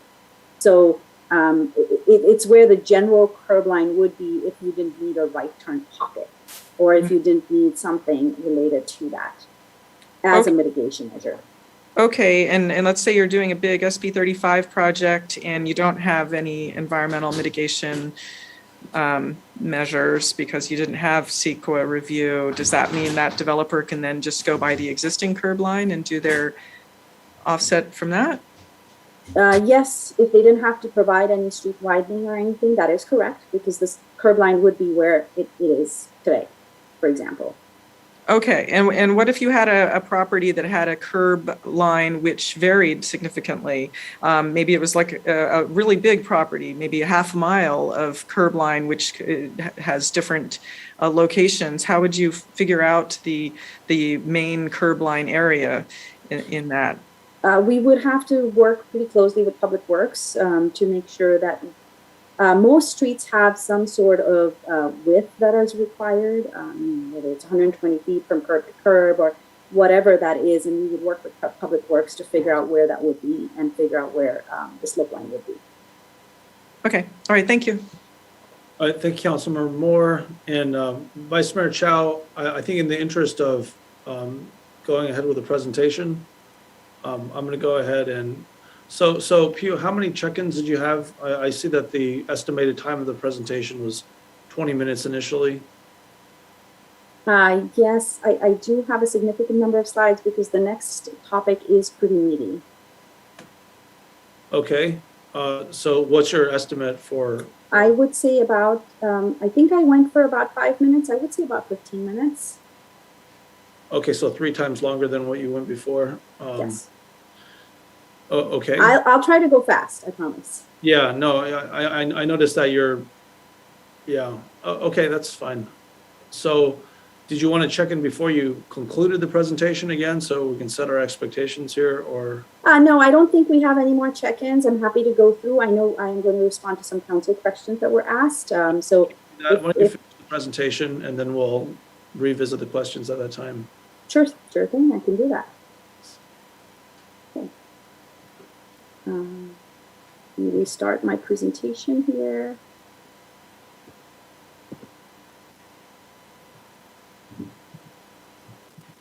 Okay. All right, so moving on to the municipal code amendments. Again, staff is recommending that a new chapter 17.04 environmental protection standard protections requirements be added. It starts with the definitions that are applicable to that chapter. With regard to applicability of all these requirements, essentially, it is being proposed that all projects that involve a subdivision, construction, ground disturbing activities, or tree removals be subject to these requirements. If you are subject to some of these requirements and you're a non-residential or residential project with 4 or more units, you would have to provide a construction management plan and or show that how you're meeting those requirements on permit plans. If you're a residential development with less than 4 units, or if your additions are remodels, or if you're a tenant improvement, those requirements would need to be shown on permit plans. But if you are a project where there are no building permit or ground disturbing permits are required, for example, if it's a tree removal where you're leaving the stump in the ground, you got to implement the requirements as would be required for permitted work.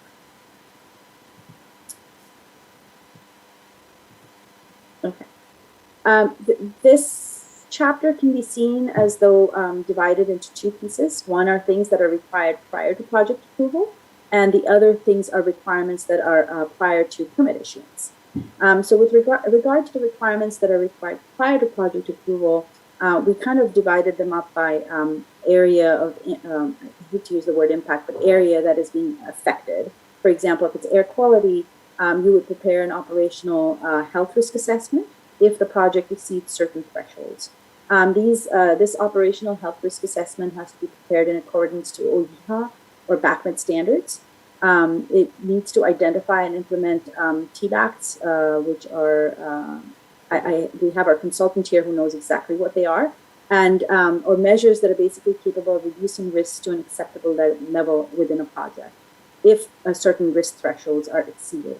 And those risk thresholds are identified in the municipal code, the proposed municipal code. If the project is supposed to indicate what area that site is located on the BACMED's Planning Healthy Places map. And if it is an area that is identified as implement best practices, then that project needs to install higher MRF filters, locate openings in buildings away from emission sources, and plant trees as required. And that's those are all requirements that BACMED has in place. With regard to hazardous materials, all applicants must complete and submit a Phase 1 ESA report if the project involves a change in land use, development of uses that are occupied by sensitive receptors, development of a net new residential unit, not including a JAD or an ADU, or new construction, non-residential and or mixed-use residential, and with subdivisions. If the Phase 1 ASA indicates that there is a potential for contaminants, then the project applicant must prepare a Phase 2 ESA report. And then all these reports must be completed in accordance with commonly accepted industry standards, and those are identified within the proposed municipal code amendment. With regard to traffic, applicants are to provide a VMT analysis to indicate compliance with our recently adopted VMT standards. And then additionally, with regard to vibration, if they anticipate that vibration-causing equipment will be used, they need to provide a vibration study. There are alternate standards identified if vibration-inducing equipment must be used, and so those are identified in the proposed municipal code. Again, now moving on to the requirements that are prior to permit issuance. With regard to air quality, this is an ongoing requirement that we have about controlling dust during construction. Basically is to implement BACMED's requirements. There's also a requirement to control construction exhaust if you're considered a large project. And large project is something that is on greater than 1 acre or that involves more than 2 months of construction. They have to use higher emission standard equipment pursuant to BACMED requirements. All projects are also required to use low VOC paint in interior and or architectural coatings for that project. With regard to hazardous materials, if there is soil remediation that is required as indicated by the Phase 2 ESA, There's cleanup that would be required through an appropriate agency, and there is language in the proposed municipal code about which agency they can utilize. There's also, regarding greenhouse gas emissions and energy, there's a requirement that they complete the climate action plan. There's a development project consistency checklist that be completed and provided with their application. Biological resources, essentially birds. There are federal and state requirements about protecting nesting birds and bird eggs during construction. And so it's essentially try to avoid the nesting season, but if you can't avoid nesting season during construction, then you have to conduct an initial pre-construction survey to identify whether there are any nests in the trees that might be impacted by your construction. If 3 or fewer trees are impacted, then the homeowner or the contractor is authorized to go ahead and conduct that pre-construction survey to make sure that there are no nests in the trees that are being removed or that are on the property. But if more than 3 trees are impacted, then a biologist has to be involved with that pre-construction survey. If nesting birds or eggs are found, then there must be follow-up surveys, and those have to be conducted at 14-day intervals. And that biologist basically identifies a buffer around which you can't construct or things like that to ensure that the birds are not impacted. There's also requirements about special status roosting bat during construction. If a building is not secure and has been vacant for a while, then bats can actually roost in there. And so very similar requirements to nesting birds about getting a biologist, making sure that if there are roosting bats found, conduct follow-up surveys. There's special requirements if a maternity roost is found. And essentially, whether it's birds or bats, you have to follow the recommendations of the biologist if a nest of either kind is found. Cultural resources. Within the city, it's divided into areas with known or no known cultural resources. If there are no known cultural resources, then the main contractor has to provide materials to the construction crew and contractors with information on what site indicators could be, and then laws pertaining to cultural resources. And then there are instructions identified if cultural resources are found on the site. With regard to areas that have known cultural resources, those are identified in the general planning IR. Essentially for those areas, you would retain a qualified archaeologist to prepare a report on whether there are, how the proposed project will impact the cultural resource, if something can be done, how it can be, if it cannot be constructed without impacting it, then they have to consult a tribal representative. They have to file a report with the California Historical Resource Information System and with the city. They have to determine whether the resource is eligible to be listed in the Register of Historical Resources, and basically identify ways to minimize any effects to that particular resource. Among other cultural resources, there are human remains of Native American burials. There are state requirements related to that, and any project would have to comply with those requirements, and those are written into the proposed municipal code. With regard to hydrology and water quality, basically the main thing to do is control stormwater runoff contamination, and there's a reference to the city's existing requirements relating to stormwater pollution prevention and watershed protection. With regard to noise and vibration, there's some noticing and site signage requirements prior to start of any activity. Essentially, applicants must prepare and submit a construction noise plan to comply with our already adopted standards. With regard to vibrations, the notices must be sent out to within 300 feet of the project site. And there are requirements to conduct pre-construction surveys and then after use of the vibration surveys to make sure that there are no impacts to the sensitive receptors. There are requirements related to paleontological resources, the requirements for what to do if you find paleontological resources on site. With regard to utilities and service systems, we do have a certain requirements. Rather, I should say the Cupertino Sanitary Districts has certain agreement with Santa Clara Sanitary District and other sanitary districts about how much peak wet weather flow can be during when there is wet weather.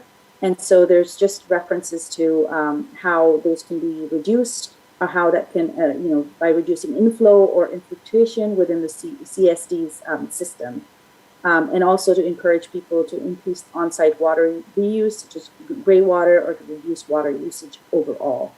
There's also a requirement to obtain a letter of clearance from the Cupertino Sanitary District, which is pretty standard, and also to ensure that there's adequate water supply and infrastructure to obtain letters from the appropriate water service provider regarding the connections, etc. Any violations of any of these requirements are violations of the municipal code. And moving on to the CEQA review, there was an addendum prepared to the 2014 General Plan EIR, which indicated there were no subsequent environmental reviews required because there are no substantial changes to the project that would require the preparation of a new EIR. And it concluded that significant and unavoidable impacts of the proposed project are no more than what was previously disclosed or analyzed in the final EIR. With regard to the municipal code amendments, there's a number of CEQA exemptions that are found, and those are listed on this page.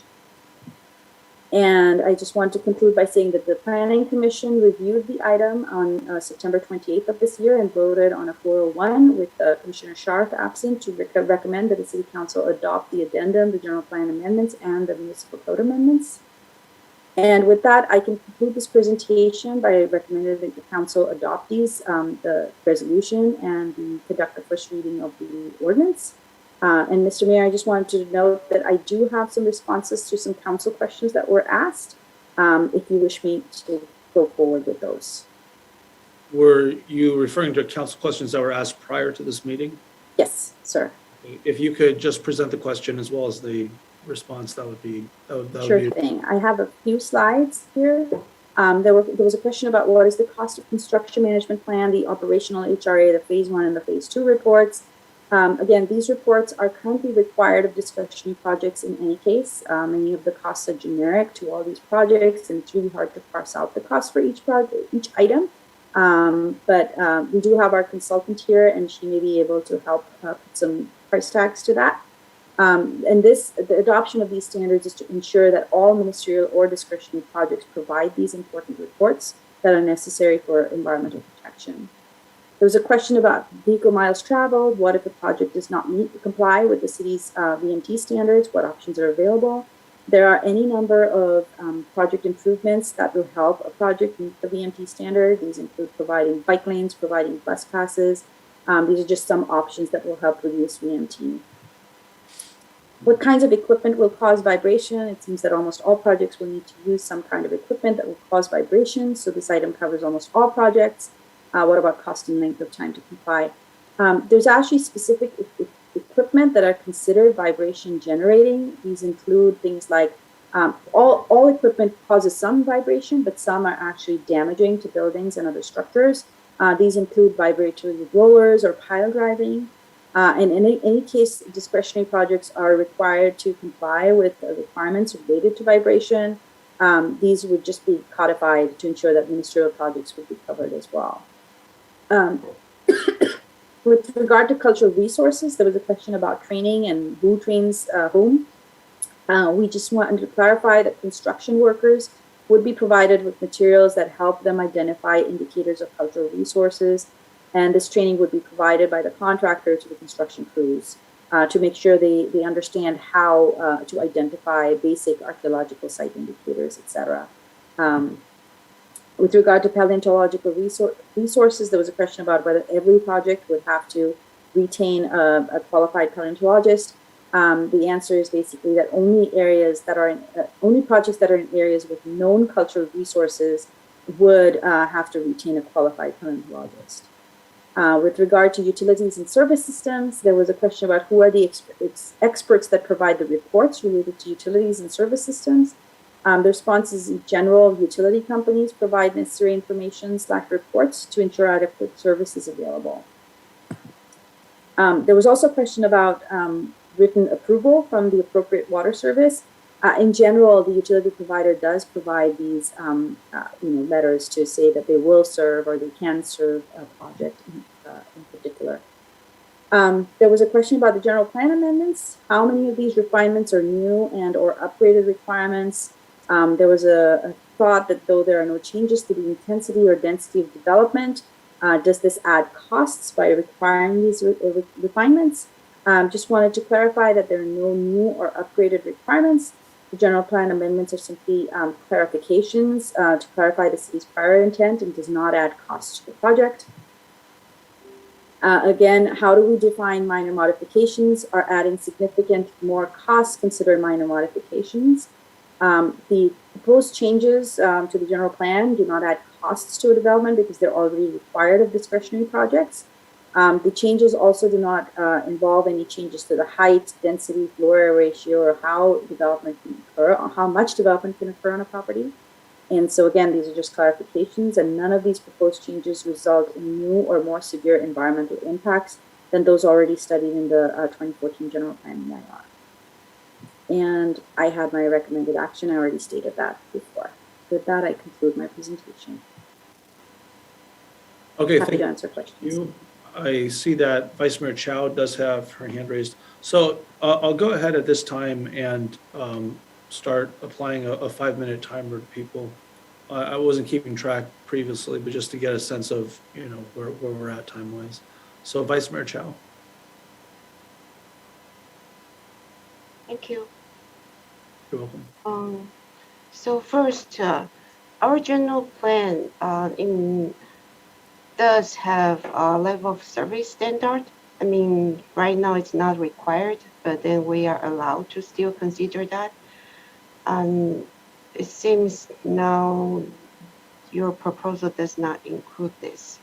So here we are seeing level of service standard of D or E.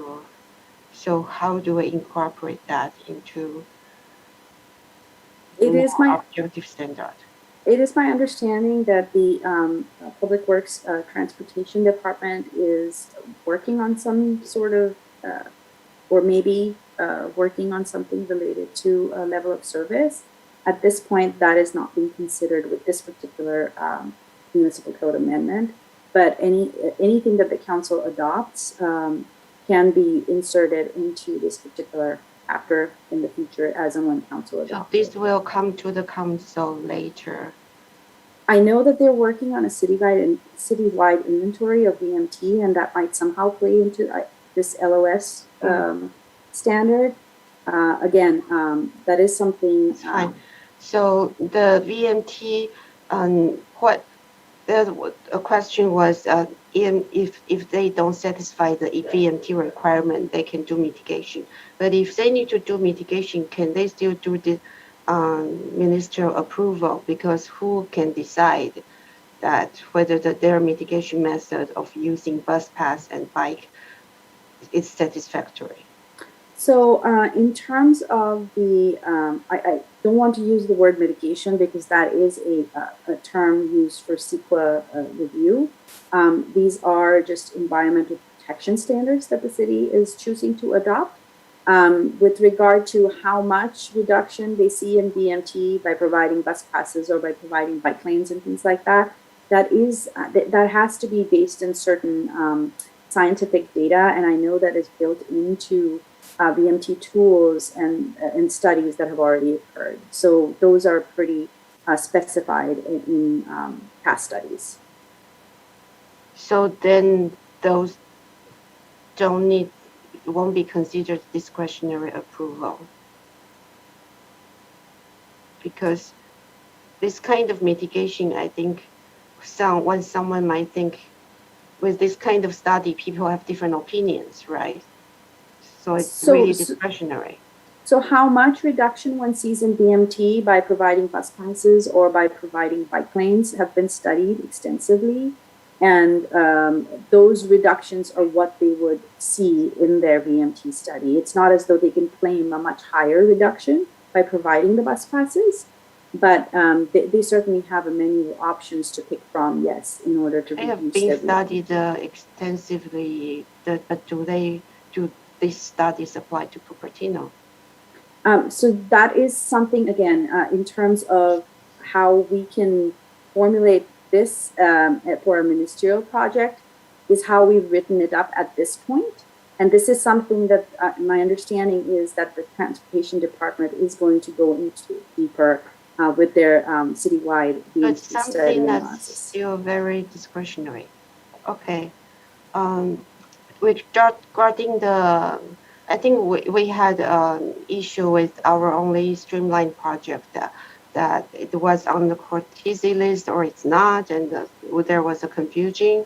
So with what we are proposing, you are proposing here, clarify that for future project, we know exactly what, so you are requiring more report. Would they be need to be submitted before they propose the project, or would that be after?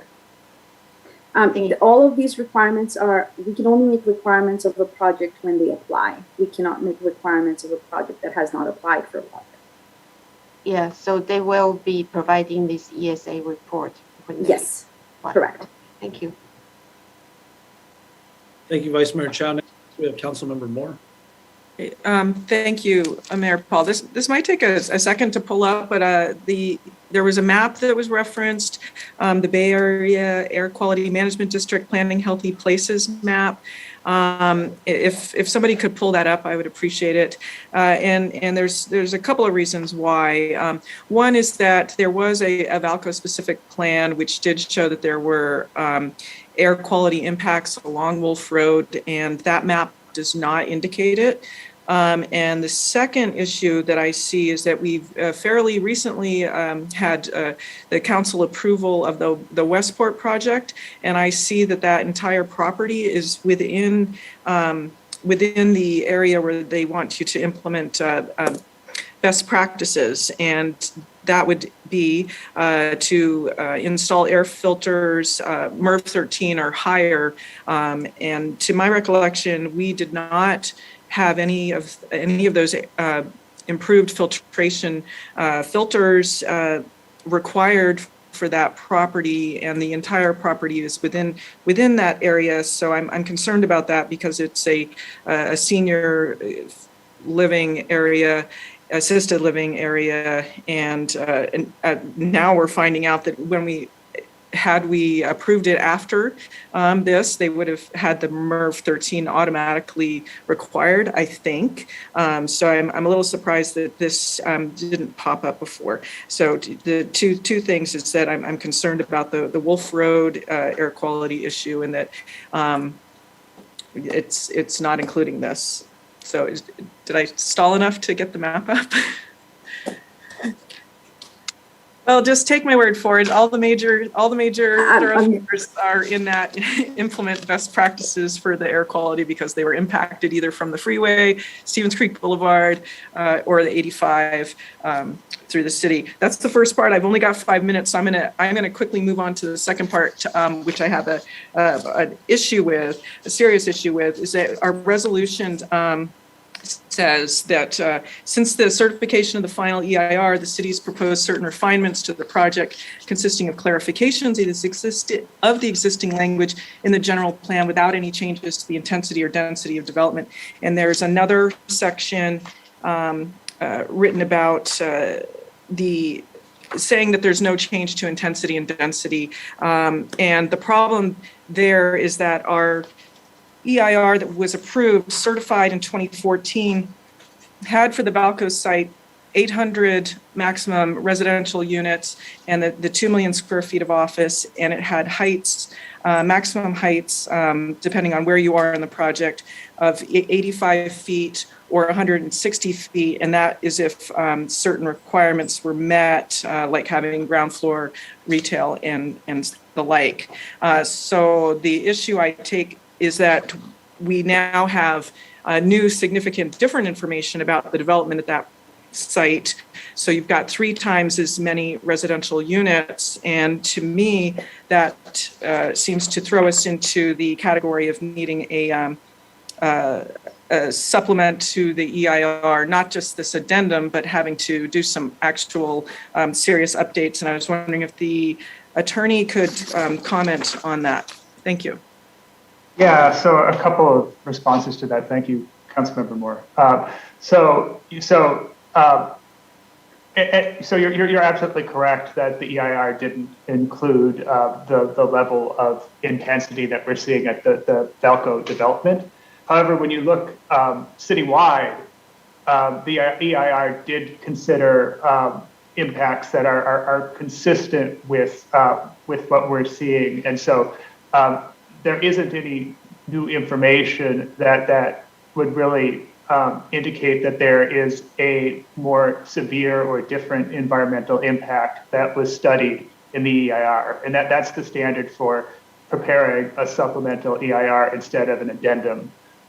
There's also case law that implies that there's required to be a nexus between the changes to the project and the new information, and obviously these changes do not have a nexus to the Valco project specifically.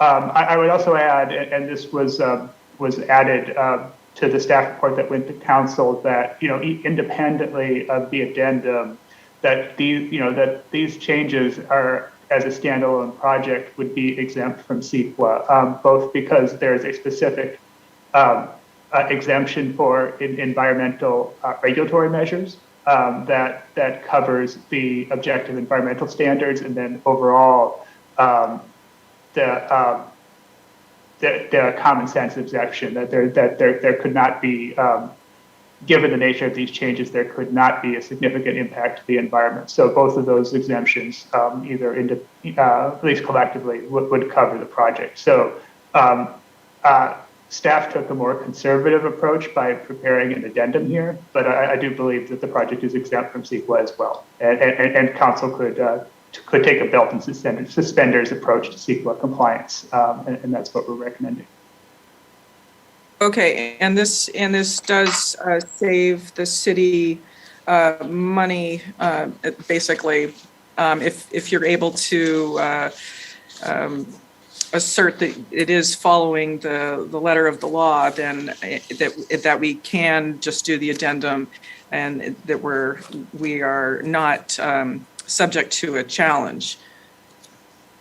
Yes, I think that we are on sound legal ground. It would take, obviously, additional money, hiring a consultant, and as well as time to prepare a supplemental EIR. The addendum is a streamlined process.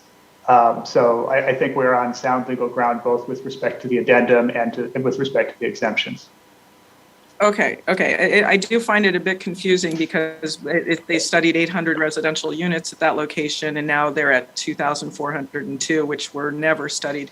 And you've added the 30-acre green roof, which was never a part of the general plan, but you're certain that we're on a good legal ground despite a triple increase there. Okay. All right, thank you. All right, thank you, Councilmember Moore. That was your time. And then we have Councilmember Willie. Yeah, the one resident that spoke during public comment, reminded us about concerns with deck sizes and also privacy protection. Are those in the work plan that's in process? Because, can you clarify that portion? I can try to. With regard to deck sizes, and possibly that is something that we could consider with any SB9 updates, considering all lots could be split and subdivided. But with regard to an R1 ordinance updates in general, that is not on the work program at this time.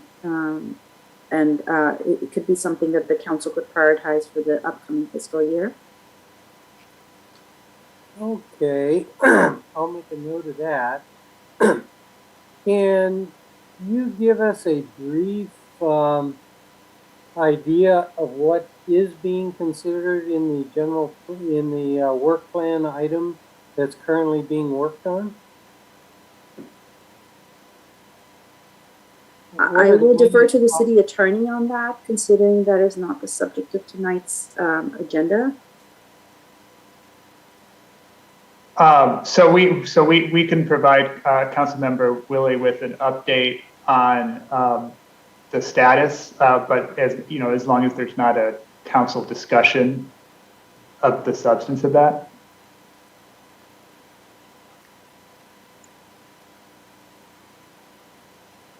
So, Councilmember Willie, at this point, it is my understanding that there will be a study session on the SB9 requirements and what the city can do at an upcoming city council study session. And we'll be taking an input from the council at that time also about what it wishes to regulate, where it has the ability to regulate. So the work plan then is only focused on SB9 concerns? As opposed, at this time, yes. Because, you know, a lot of time has elapsed, and so trying to remember when we pointed out that, you know, we needed a lot better definition in the general plan and the municipal code. And it seems to me that the comment came back that, well, the real simple ones were going to get taken care of. Those ones were. And then there was more extensive ones that were going to be addressed, which I kind of think are the ones we're doing tonight. And then there was going to be a third tier. That's my memory, is that there were 3 different categories. And back in that time, there was no SB9. And so ones that are, you know, perhaps not being covered tonight, I would have expected them to be covered, you know, under the work plan, you know, based on the original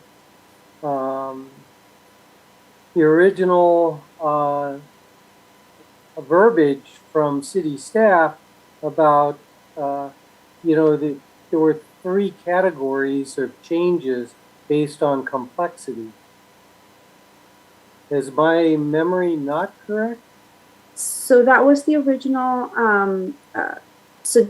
suggestion from staff, and then the council authorized the city manager and the city attorney to go forward and reprioritize all the items that were on the list, and that's where we came out with the 6 categories, which was you know, things that could be completed now, which is what was being presented tonight. Things that have already been completed or moving forward. So the 6 categories that are originally talked about at the beginning of this presentation. And so there's, other than the SB9, which may be something of concern that we have, could fall under the SB9 items, but it's sure sounding like the original list of concerns that we've had do not go beyond tonight's work. I'm still there are a number of items that need to be considered with the housing element update because of concerns related to SB 230 and other state laws. There's many items that have already been completed that is identified in attachment C. There are some items that are you know, ongoing work program items that include you know, design standards. That is a project that is ongoing. There is you know, updates to the density bonus ordinance. We just need to reevaluate whether those can be done considering all that's happening at the state level with new laws. So all of these have been kind of prioritized based on how they interact with existing state laws or new adopted state laws. Yeah. So, I mean, if I point to just one of the topics that you brought up, the design standards, I mean, yeah, I think some of our concerns were, you know, the objectiveness of some of the design standards. And so I think it would be good for us to know, you know, what is or is not. I mean, if tonight's the end all, other than for SB9 or other than the housing element, I mean, even with those, maybe more the housing element, we should know what is being looked at the list so that we could identify, did we capture everything? Is staff capturing everything? If they're not capturing everything, and at the next review for housing element, I'd really like to be sure that we're not going to be scratching our head and saying, well, what happened to these other items, like deck size or things of that nature? If we don't know what it is that's why I asked for just a brief update on what else is there that's being worked on, so we can kind of know So that. the work program is already adopted by the council, and so that is certainly available online. We also have that list is available in attachment C. When we talk to our planning consultant as we are evaluating our housing element, we will be going through all the items that are identified in that list that are identified as consider in conjunction with the housing element update. So we will be going through that list and considering whether there are any changes we can make to our standards or any of our policies with regard to all the items that are identified in that list.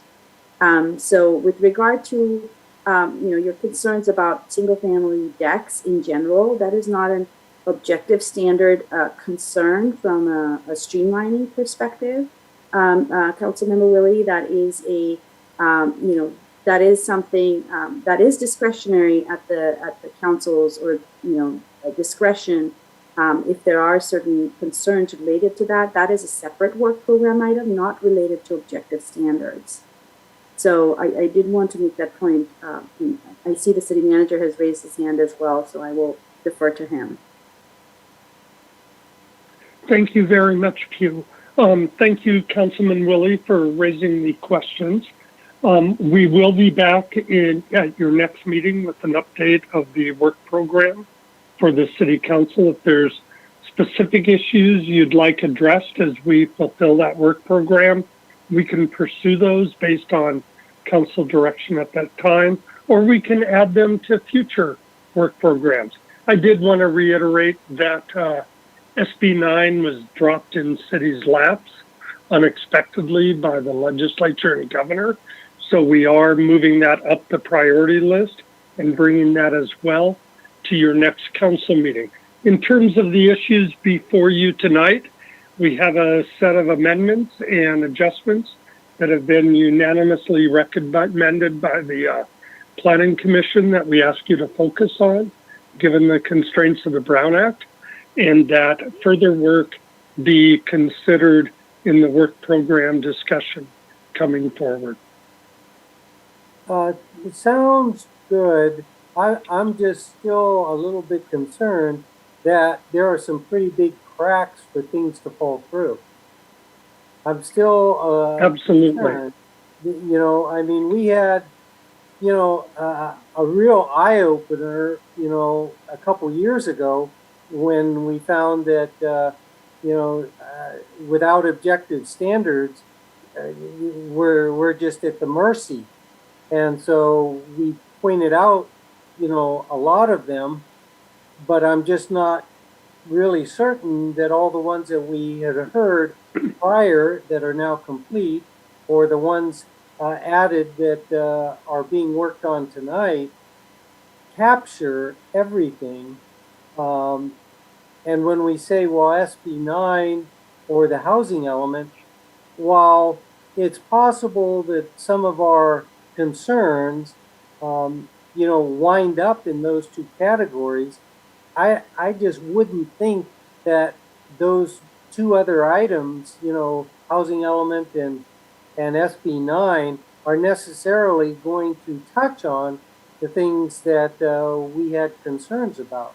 So I'll look at the attachment and try and see if there's any, but I would hope each of us on the council would try our best to jog our memory and prevent things from falling through the cracks. And I'll leave it at that. Thank you, Mayor. Appreciate that. Yeah, so I basically pushed over all my time to overage here. Councilmember Way, we haven't heard from you, so let me go to you first. Thank you, Mayor Paul. So I have a couple of questions, maybe can be answered really quick and maybe just a general comment. Is all the inspections, orders, and surveys that has to order, these are for non-residential project and residential project of formal units. Is this correct? Councilmember Wade, could you repeat your question? Oh, okay. So what we're talking right now, all these, orders, reports that they have to do, are these for non-residential project and residential project of 4 or more units?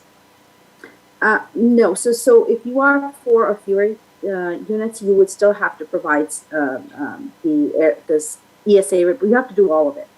Okay, so if it's just a single-family home, they have to do this too. Correct. If it's a new brand, I mean, not if it's a replacement home, but if it's a new unit that is added, yes.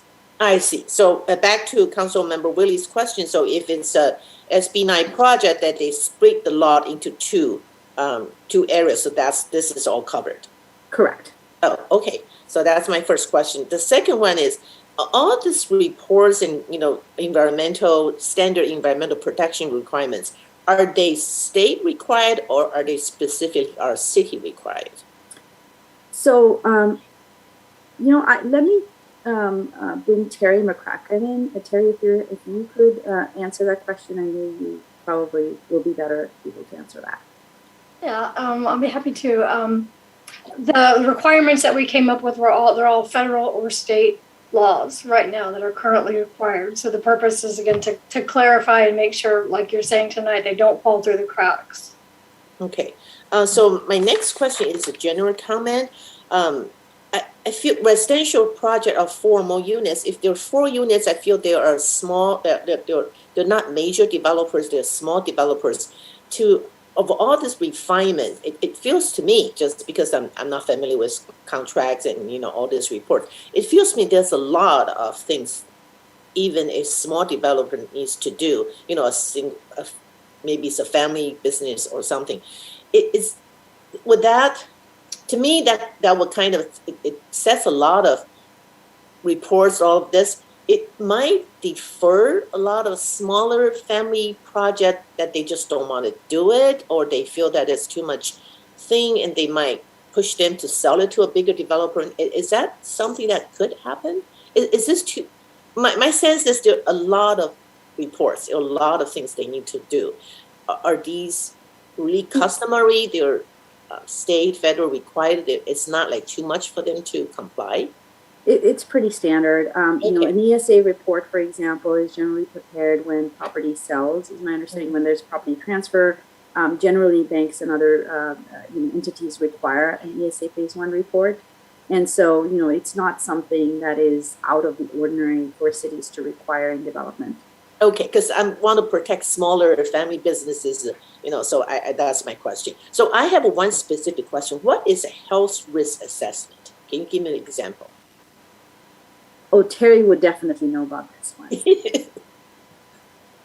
Yeah, a health risk assessment is really just looking at what are the there's a lot of things that you could look at, but it's primarily looking at like air particulate matter. And again, my area of expertise is CEQA, so we're usually concerned about in CEQA the impact of the project on the environment. So we want to make sure that diesel particulate matter or other air pollutants are not causing harm to a neighboring use. So the health risk assessment is trying to determine what equipment's going to be used, how much grading is going to occur, like what is going to be the disturbance that's going to cause that pollution.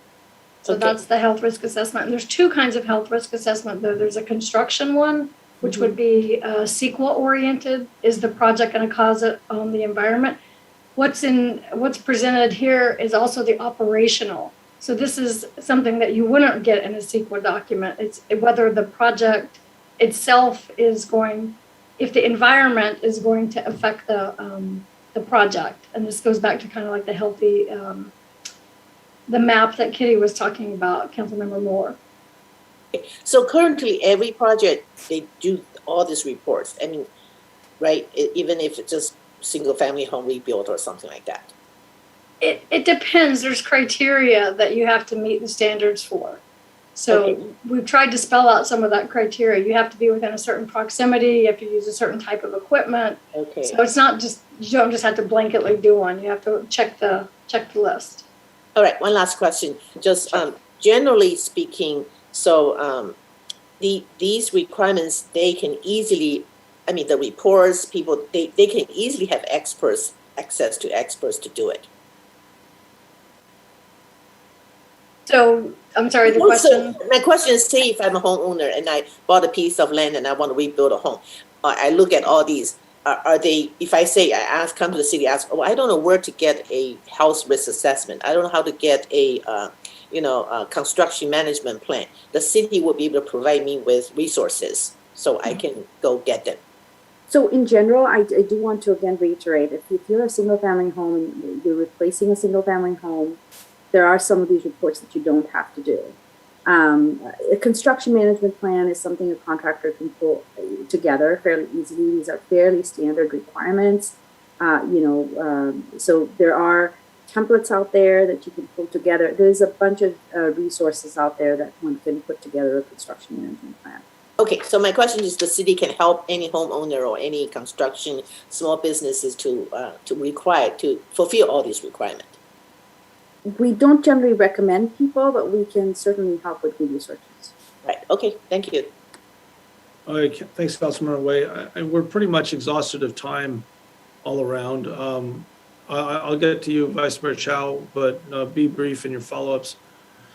I have a very, very straightforward question. So, as I had mentioned earlier, I was following the progress of some of the concerns that Councilmember Willie had over a particular project.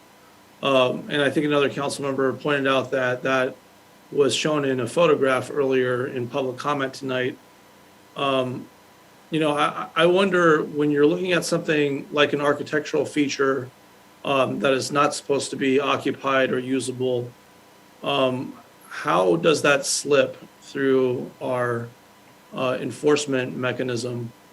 And if it was slipping before, has something changed where we can have that kind of sense that it won't happen again in the future? And so collateral to that question is, are there some very clearly referenceable things like compliance checklists that we can objectively look at to make a determination of how our city is going about determining whether these requirements are being met? Yeah, Mr. Mayor, Ben Food Church Community Development, I can respond to that very quickly. That hasn't occurred in the recent past. I can't speak to how it may have occurred for a project. I think it's different staffing. Back then, we had a different planning manager now. So I can't really speak to how it actually happened. I can only speak to it that hasn't happened in more recent years. Well, so give us a sense inside the department how the compliance is being enforced in a way that perhaps it wasn't, are we using the same checklists? Are we using the same, mechanisms of ensuring that compliance? I mean, so Sure. It's like saying the personnel has changed, but I'm not really certain if that really speaks to how we're perhaps approaching, particular tools that we're using, because I don't think we have that much transparency as to how this compliance process is being ensured. Sure, I can respond to that as well. I apologize, it wasn't clear enough. It wasn't blaming on just personnel change. I think with personnel change and leadership change, you have policies are changing as well. We have developed checklists internally to ensure that projects are reviewed on a consistent basis. So implemented fairly to all the projects in the same district and the same requirements. So we have developed new checklists.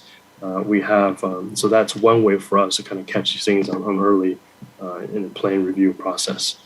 Also reviewing the conditions approval as well. So we do have new developments on those. And also too is with, I apologize, and also with those checklists and your processes, is that something that could be prepared for us to get a sense of, what that process looks like internally? Sure, and when a project is assigned to a planner will utilize that checklist, verify the project against the checklist. The checklist then gets confirmed and evaluated by the planning manager to make sure that we have double set of eyes on the evaluation of the project. So that is a new process, newish over the last 4 or 5 years or so. So that's something that's different. Okay, and also actually going on site, are you working with your inspectors to, ensure compliance in particular areas, or how does that? Yeah. Also, too, is been a helpful tool is electronic review. So we've had the electronic submittals, so that makes the revaluation of plans and verification of those things a lot quicker, and a lot easier, and accessible, both in the office and also on site. In terms of conditions approval, well, on the planning and building side of things, we both have staff that does inspection. Obviously, you have building inspectors. Planners will do planning inspections as well for the planning permits to ensure that all the requirements are met before you sign off on a planning permit and before that process moves on to the building permit submittal. Okay, so for this particular example of an architectural feature, we have a definition of an architectural feature.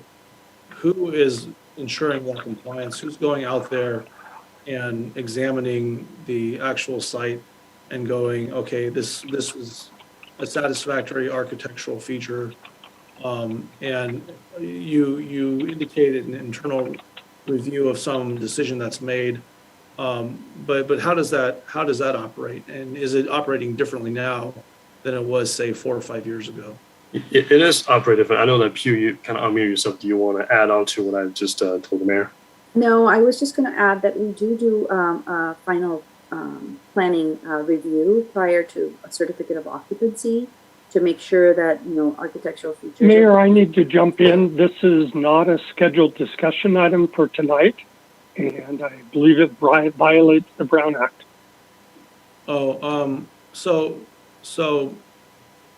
Greg, I see that one of the red lines on slide page 7 actually has 2 sentences where they state they're adding, quote, architectural features that do not include usable area may encroach into the slope line. My questions are directly relevant to those changes. So I'm not sure why this wouldn't be subject to the purview of our questions regarding this. I think the question is just how far we're going from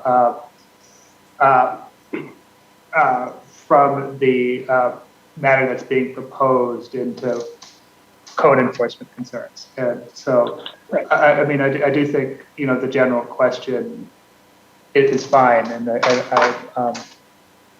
is not inconsistent with the Brown Act. I think the city manager's caution is because we are getting a bit far afield from what's the proposed general plan amendment. Sure, but to help me understand how this is going to impact our city, I'd like to get some clarification as to, I'm not, okay, well, in any event, if I can get an answer to that, I'd appreciate it, because I think it's obviously material to our understanding of how this sentence will, affect this operative document. So as I was mentioning, just to wrap up, we do planning final inspections and to verify that the space that was proposed that would be proposed as an architectural feature would continue to be one. But again, I would like to also point out that with this change, we are actually allowing architectural features to go into the slope line, whereas earlier it talked only about the primary bulk, and it didn't necessarily identify that only architectural features could encroach. Right, and my question was, how do you ensure that architectural features are truly architectural features? I guess if you're going to invoke that as a term, and it is defined elsewhere, but we also define usable area, and so again, if it is things like a chimney, if it is like a little bay window which is not usable, not like an extension of floor area, or if it is truly just like a little Juliet balcony, or things like that that truly do add architectural interest to a building, are what is considered architectural features. and Okay. not spaces where you could actually put a desk or a nook or things like that. Okay, so suffice it to say, these types of compliance requirements are not like other portions of our municipal ordinance where enforcement is complaint driven, correct? I mean, these need to be complied with from the outset, and somebody needs to do their job to ensure that compliance. Correct. Yes, this is an upfront thing before approval. All right, Vice Mayor Chow, you have your hand raised. How much time do I have? From the 5 minutes, you used quite a bit of time earlier that it wasn't timing, but from that 5 minutes, I only have you at 21 seconds, but we'll give you a couple more minutes beyond that. Thank you. So the question is regarding SB 330. It used to be that project is deemed, when the project is deemed complete, it locks in the zoning and standards at that time. But this bill would allow a project to lock in the standard with only a preliminary application. So have we adopted anything to specify what's preliminary that they will be locking in? So SB 330 is in effect. So, you know, these standards, if they are adopted and become effective 30 days after the second reading, would apply to any preliminary application that was received after that effective date. So do we have standards to say when a preliminary application is deemed complete? So the preliminary application is, there are certain requirements that must be submitted with a preliminary application. Pew may be able to speak in more detail as to what those are. Maybe we can, that's okay, I don't have much time. Please give me an update on what's our current standard for preliminary application. And question is, there is one slide that says we are adding strongly to encourage Santa Clara County to communicate with affected neighborhoods. So adding strongly versus just encourage, what do we expect that they would do differently? I mean, yes, strongly sounds better than just encourage. Strongly encourage sounds better than encourage, but materially, what do we expect them to be different? So it's still vague. I could try to attempt to answer that. In terms of that particular proposed language, it did come from a member of the public. We kind of ran with what that member of the public wished for this particular general plan strategy to say. If the council wishes to, add any more qualifiers or any other direction, it could, but we're trying to defer to that particular public members. Does the staff have any recommendation on making this even more objective and clear? This particular standard is not related to streamlining from a residential development perspective, so we were not focused on it. We were just trying to address that particular member's concern. We can think about that later. And then in terms of property research, I think one concern with the Valco project was the property research wasn't done. The report was like 2 or 3 years old in terms of property line easement, deed restriction. So do we have any requirement that they need to provide those that's within certain day of when they submit the application? That is not specified in the municipal code ordinance, but that is something that we do usually put in on our application requirements. For example, for title reports, we like to see title reports that are within, I believe, it is a year. That is standard practice as an industry standard. So for ESA reports, that is something that we would consult with Terry and figure out a time and put that in our application forms. Great, thank you. Last question. So attachment C is a list of the, I think, the list we had, and they separated into 5 categories. Could we get an update of the status for each of these items? My understanding is what we are doing today is part of this immediate completion. And the next category, current work program items, refer to not this year's work program, but 2021 work program from last year. So I'm a little confused. Are these done since No, it's so last year or not? So maybe you can give me an update later. And this completed, that's fine. And then we have housing element part that it says FY 22-23, but probably that's a typo. done now. Okay, that's fine. So maybe I'm thinking there are possible work program. I'm thinking maybe the city council should have a study session to go through this and prioritize again, because this is kind of from before, and we have 2 new council members here, right? So yeah. Sorry, now you can answer, so I'm done here. Yeah. With regard to the current work program items, I just wanted to add that everything that's labeled design guidelines, that is an ongoing work program item from the fiscal year 2021 that is rolled into this year, that has not completed. The council approved the contract in April this year, so that work is ongoing. Density bonus stuff, we have to reevaluate those requests and suggestions to make sure we don't run afoul of current state law or any other requirements. With regard to the heart of the city work program item is on hold of sorts, because we're waiting to see what happens with the housing element, and we might we might have to reevaluate how to update all that we have to with regard to that. And then we also, there is the council has a work program item update at its next meeting. So I'm sure we can, talk more about it then. Okay, let's go on to Councilmember Moore.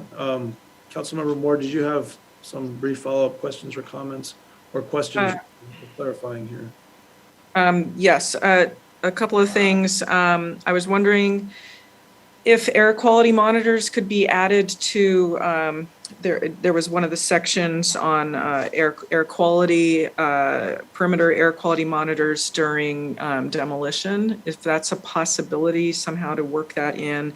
And I was also, I did have input already on these items, so I am in that the matrix already for suggestions. But one of the ideas from the Planning Commission was to not just have the setbacks be on the boulevards, but we wanted some other roadways to be included. And I cannot remember what they were called at the moment, but I was wondering why that wasn't added in at this time. Or is the idea that we're going to revisit this again next year and add in more items at that time?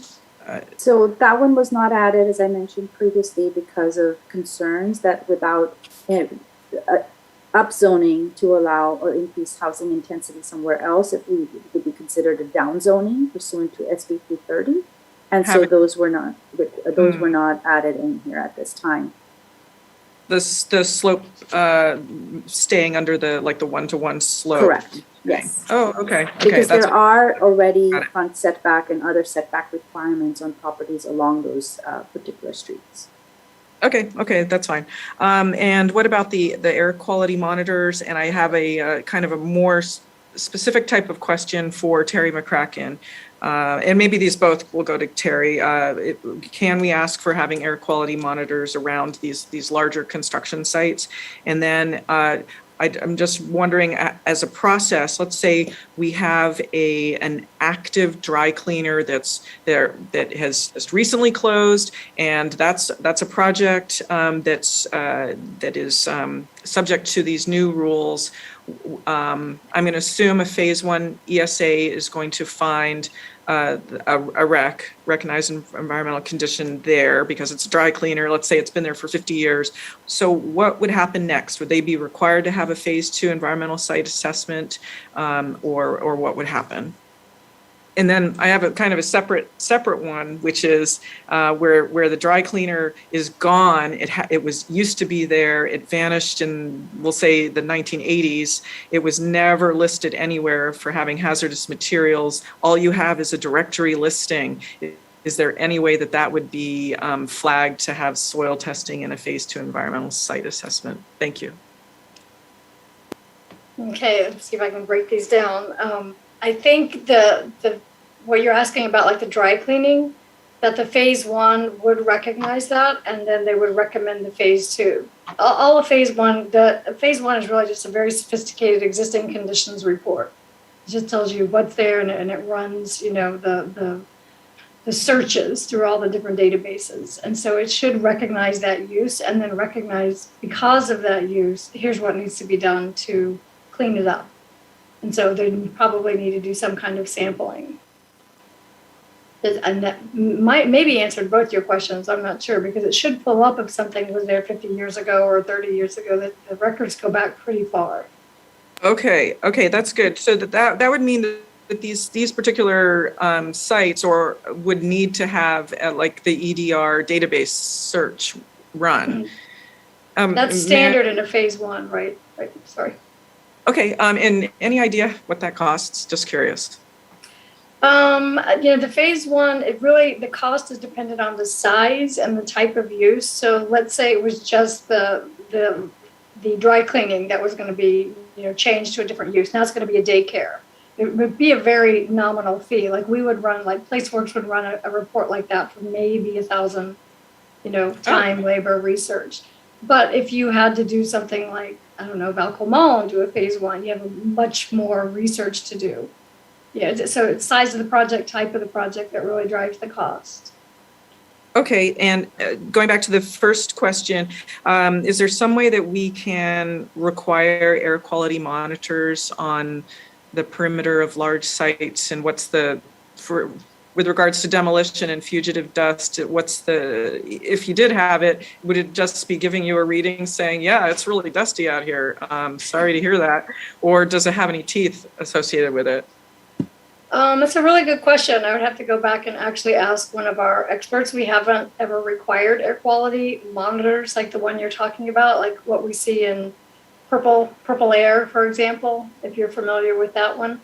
But I think it might do exactly what you just said. It's dusty during grading, and so you're kicking up dust. And so, but it might be your trigger to actually, you know, water the site. But I think it's a really good question. I'll get back. I can ask about it because we haven't seen it in mitigation so far. Okay, and yeah, I have one of the purple air monitors, and they're pretty affordable. And it does do PM 2.5 and 2.5 and 10 as well. Okay, thank you. All right, thank you, Councilmember Moore. Let's go on to our members of the public before we bring it back to council for follow-up comments. We have 2 hands raised right now. Those are from Lisa Warren and Peggy Griffin. I'll remind our members of the public that you'll need to have your hand raised by the time the first person concludes speaking. And so everyone will have up to 3 minutes to speak. Lisa, welcome. Thank you. So this attachment C and the comment and it's from 2019 from what I gathered with Pew's presentation. And so when it says staff and city attorney's office, we're not talking about the city attorney nor the city manager that we currently have. And I just am hoping that they've both weighed in on this, and because in that 2 years plus, there's been a lot of things that happen that may make these comments change. So I'll just trust, I hope, that has happened. I want to say objective standards are moving targets. They will be, they are, and it will never not be the way our governor, et cetera, are behaving.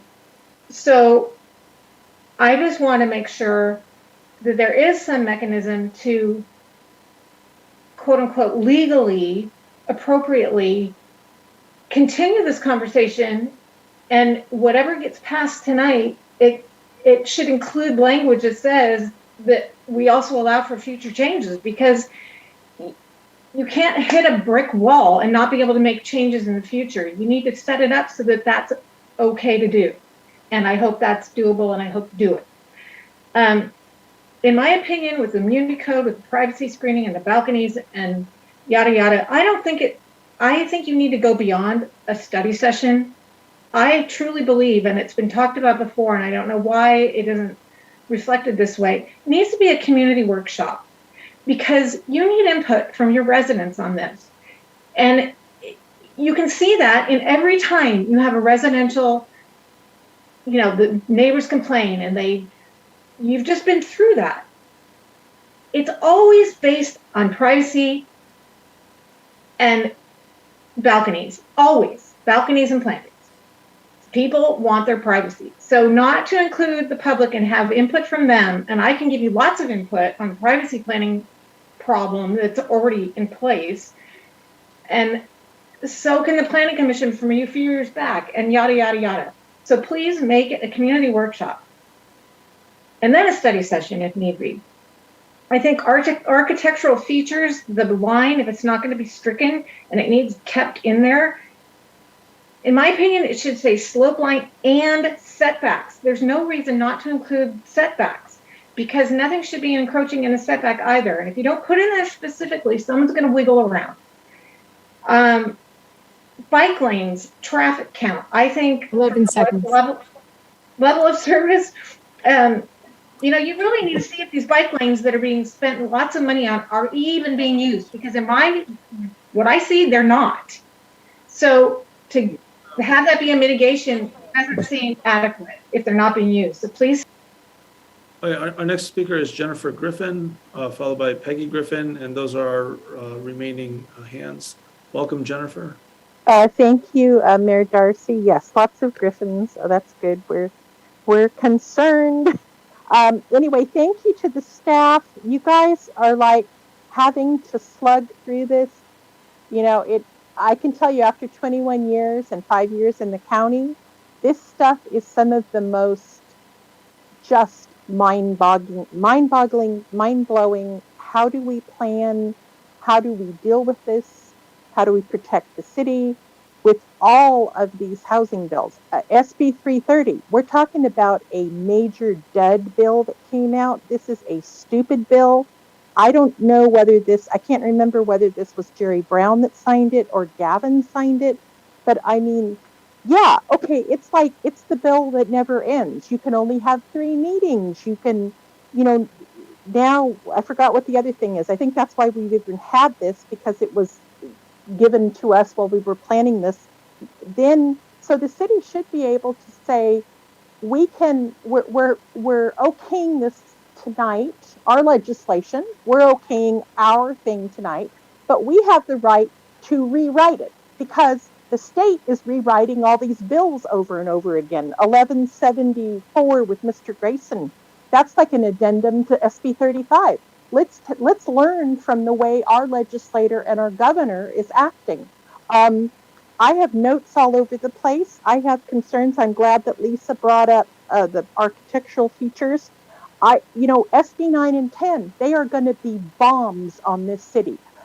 I am terrified at what's going to happen to the neighborhoods, and I'm mad. We have not been able to talk to any of the legislators about it. I'm not voting for this governor again. I hope there's another Democrat that comes up, but I'm angry about what we've been taken advantage of. Our neighborhoods are under assault, and we're not allowed to say anything. Well, as far as I'm concerned, the city has to protect itself. We have to write our own legislation, because believe me, whoever's running Sacramento they don't want to share. They don't want to talk to us. They're cancel culture, Cupertino, the public, and local control. So yeah, if we have to rewrite this stuff in 2 weeks because of all the bills, and wait until AB 1401 where you cannot drive a car, and I suppose the next thing will be is that you can't go to school after you're 12 years old, like the Taliban. So yeah, we have to protect ourselves, because I have zero credibility with this current government.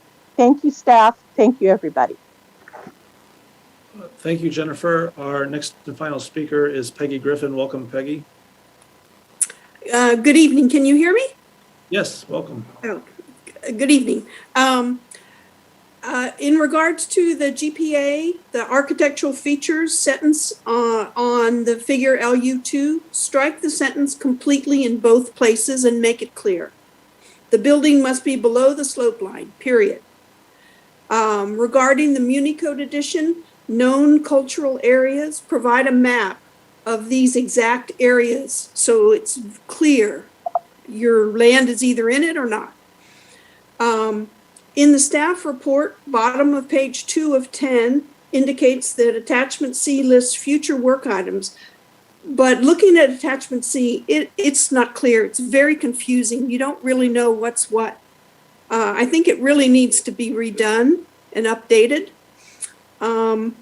Also, please heed the request that Lisa Warren has made regarding privacy screening, balcony screening, and the abuse, lack of enforcement of the use of architectural features. Please prioritize these items for the upcoming fiscal year. They're really critical. Once a project is built and the building inspections are complete, no one verifies compliance after approval. Look at the office building retail on Main Street. Look at the tower on Main Street. There's no compliance, and if you send an email, that doesn't count. People have to report through 311 to get any kind of action or follow through. So, and there should be some kind of code violation for that. I would like to thank the City Council for your strong leadership and for the time and efforts to ensure that our existing general plan and our laws are clarified, objective, and in sync. I realize you're not done, that it's a continuing process, but this work benefits all of Cupertino. You are protecting our air, our water, our soil for current and future residents, businesses, and visitors. With climate change a constant challenge, ensuring there's an adequate water for future projects is critical. And this municipal code you're about to approve does this. I also would like to thank the city attorney, the city manager, and the staff for the continued work to ensure the remaining items are completed. Clear, objective plans and laws benefit everyone and make your work easier when you have to apply them. So thank you all for your work, and please keep doing it. Good night. Thank you, Peggy. And we'll bring this back to council at this point. Vice Mayor Chow, you did have your hand raised prior to public comment. Did you want to bring forward a motion for discussion at this point? Or did you have any further follow-up clarifying questions before we begin the delivery? I'll make a motion to adopt the staff recommendation for the resolution and the municipal code ordinance. However, I have some additional amendment besides that. So staff recommendation plus strike the architectural features that do not include usable area may encroach into the slope line from both places in the figure LU2 footnote. Second, the same footnote, it says when the slope line is not established, this will be established during project review. I'd like to revise this to say project review shall be required when it's not established. Okay, and then I have some questions. So this is my motion for now. Okay. So your amendments seem to be all on figure LU2. Yeah. I'm not as clear on your second one. Here, I'll share my screen. And it says where slope lines or other applicable height and setback limits for projects adjacent to residential areas. Yeah, there's some grammatical issues. It should be are not established in a specific plan, conceptual zoning or land use plan, and in any adopted design guidelines, comma, this or it's actually should be these will be established during project review. Are you saying that you want to add to that sentence? I want to The replace this part. you will happen. Let me strike that. Strike. So replace this part to be project review shall be required. Project review will be required, shall be required. Okay. And I believe Councilmember Moore may have said something about air filter that I'm willing to consider amending. I'm not, okay. Yeah. I'm really seeing the functional difference between what your edit is here and, because if slope lines or these other things will be established during project review, wouldn't that necessarily imply that project review will be mandatory in this instance? No, I don't think so. Okay, well, does staff have anything to say with regard to that? I think what's basically I'm not sure that we can mandate project review if a slope line is not established, if a streamlined project can be proposed on the site. If that makes sense. okay. But if there is no standard, how do we streamline it? That's the thing. We had the trouble because with Volco, when there was no standard and they has to be streamlined. So this is just saying when there is no slope line setback standard, it shouldn't be streamlined because it should be reviewed. I don't think state law will allow us to set that standard, Vice Mayor Chow. If there is no standard, there would be no standard. But like I mentioned, if most of the city is planned development, and they would have to, if they were a streamlined project, adhere to the R3 requirements that have setbacks already. Well, for example, I think Councilmember Moore also mentioned about the setback and slope of neighborhood street. Yes, you are saying we cannot do that because of SB 330, but SB 330 is only in effect until 2025. It's not forever. That has been extended Therefore, till we 2030. need a standard now, just in case they change it later, and now we cannot change it. I think we need to set that standard, and maybe subject to SB 330 before 2025, those standards may not apply, but I think we should still set a standard now. And also, see here, I think you can still see my share screen. This part is from the general plan for the urban village. Item 8, it says, for urban village development mixed use, we need the neighborhood buffers, setbacks, landscaping, and building transitions to buffer abutting single-family residential areas. So I think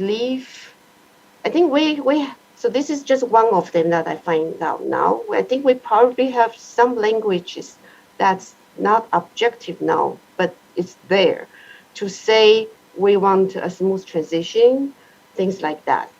And now we are just clarifying our existing standard of we want smooth transition, we want neighborhood buffer.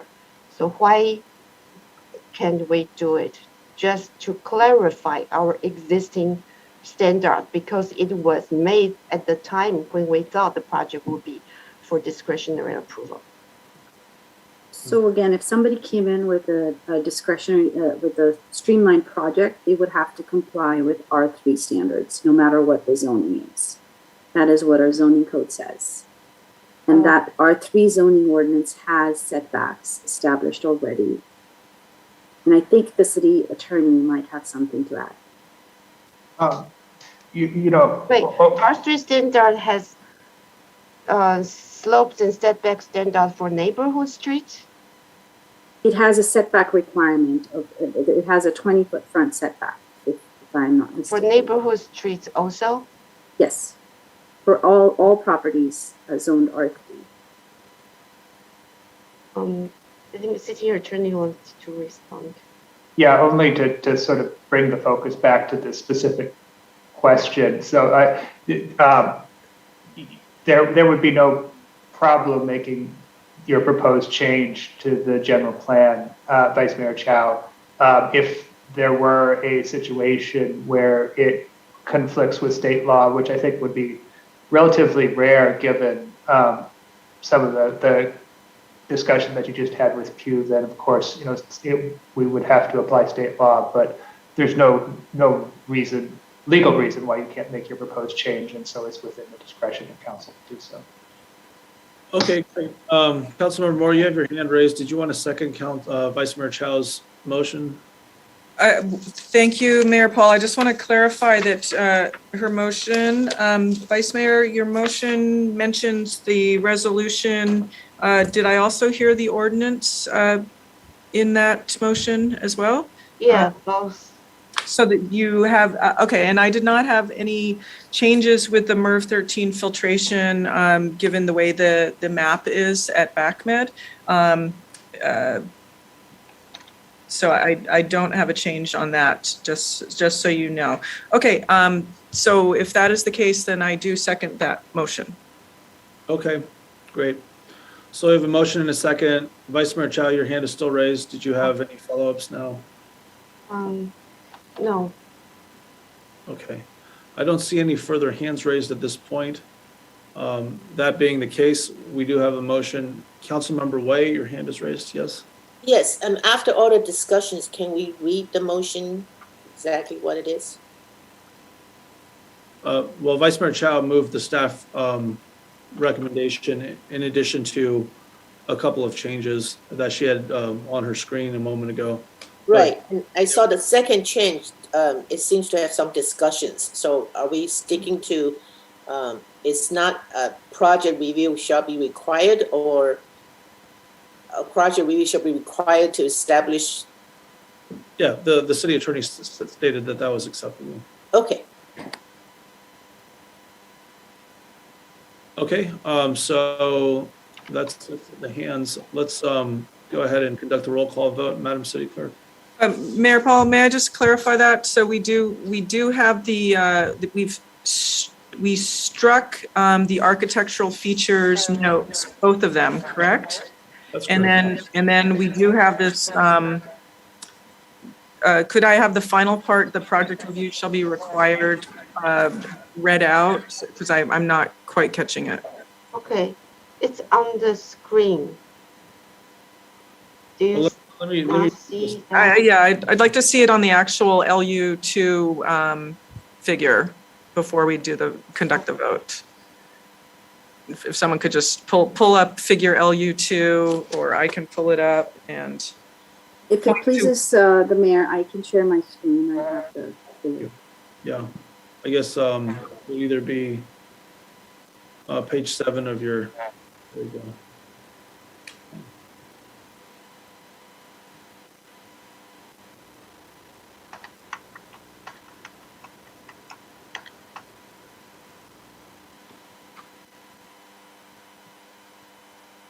So it seems like this will be established during project review is going to be replaced by project review shall be required.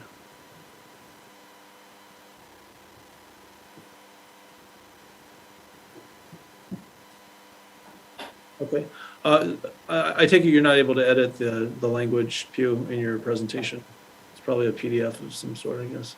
Yeah, I can't edit the PDF, but yeah. Okay, so just to confirm, Vice Mayor Chow, you're suggesting that we simply change the language at the end of that sentence from, quote, this will be established during project review, to what you had indicated on your screen, which I believe was project review shall be required. Is that correct? Yeah. Okay. So for completeness, here is the motion. Staff recommendation resolution number 21-097 and ordinance number 21-2232, and plus these two change. One is strike the architecture features from both places in the figure LU2 footnote. The second one is also figure U2 footnote. And then we are changing the last phrase to project review shall be required.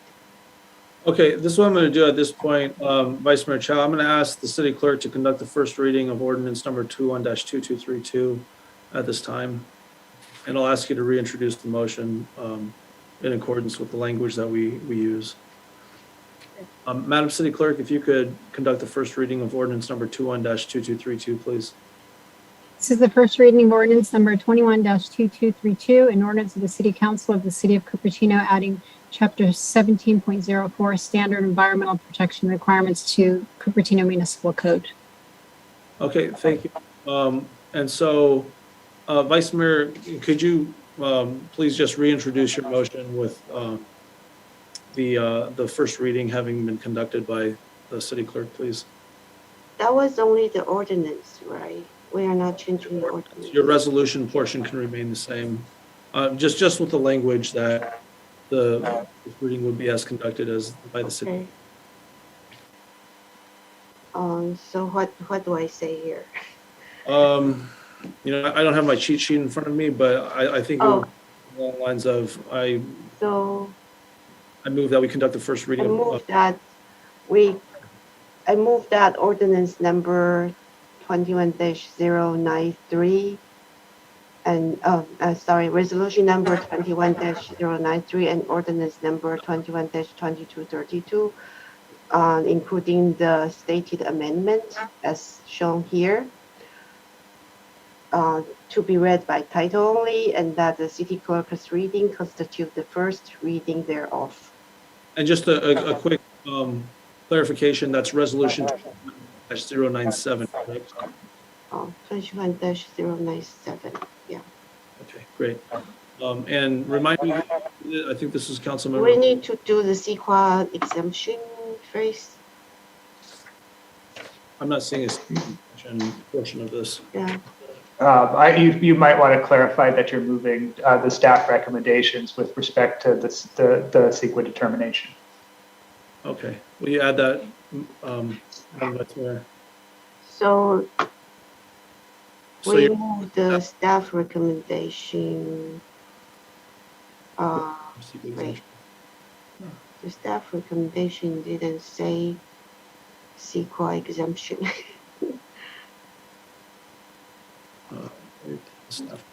The staff's recommendation regarding CEQA is in the resolution, in the ordinance itself, in the body of the ordinance. Oh, so that should be captured in the ordinance, so. Correct. It's already in there. Yes. Okay, so I think we should be fine. Let's go back to Councilmember Moore. Councilmember Moore, will you still second that motion? Yes. Okay, and did you have anything further? No. Great. Madam City Clerk, would you please conduct our roll call? Thanks. Councilmember Moore? Aye. Councilmember Way? Aye. Councilmember Willie? Aye. Vice Mayor Chow? Aye. Mayor Paul? Aye. Motion carries unanimously. Okay, great. Thank you very much. We're on to the non-enumerated items on our agenda. These are ordinances and action items, of which there are none. For new ordinances, oral communications have concluded. We now have council and staff comments and future agenda items. Let us start with our city manager. Mr. Larson, did you have any staff comments that you wanted to share with the public to conclude the meeting? I just wanted to thank you for working through an incredibly tough item. So. Oh, well, thank you. Thank you, Greg. I appreciate that. And so future agenda items. So do my fellow council members have any items that they would like to bring forth for possible consideration in the future? Councilmember Moore, you have your hand raised. Well, I actually have just two quick comments. One, I thought it was pretty exciting to see the AB 367 pass through, and having the students have such a quick turnaround. I think that was really exciting. And second, I know the city council had assigned the planning commission to go through the general plan objective standards a couple of years ago. I think this this attachment with all of the changes and staff input is really exciting to see this coming to fruition finally. This is great. And it was really wise of you to assign the Planning Commission that task. All right, thank you. Thank you, Councilmember Moore. And thank you for your years of work on this since your time on Planning Commission as well. Okay, I don't see any further hands raised at this time. So, Mr. Chow, did you want to speak to any potential future agenda items? Yeah. So, yeah, I'd like to support Councilmember Whaley said earlier, the privacy screening and architectural enhancement should be clarified in the code. And then in addition, on what I showed earlier, the neighborhood buffering from urban villages should be clarified also. What do we mean by that? And also, if possible, I think we should have standard for setback and slope for neighborhood streets, even if it might interfere with SB 330, then at least it should be in the code, and maybe before 2025, a project could take exception on that. And then another thing is, another one is a new item that we all know that the Apple Park property parcel property tax. Although the property is in Cupertino, the property tax goes to Santa Clara Unified. Then Santa Clara Unified has a funding of $20,000 per student, while CUSD has a funding of $9,000 per student. So it's a huge gap between the two districts. And as the number of students goes down in both districts, their number goes up a lot. We don't go up much, so the gap gets bigger and bigger. So I think this is a good time for us to request possibly redistricting so that we can bring that parcel into CUSD. I understand this might be a school district issue, but I think our school district is financially limited, and I would like the Cupertino maybe to do some initial study on the city, of Cupertino, to do some initial study on what needs to be done, because if we can bring that back into, it will benefit our residents. And then if it's feasible, maybe we can bring the direct city's manager to talk to the superintendent of CUSD to support their action in case they would like to proceed.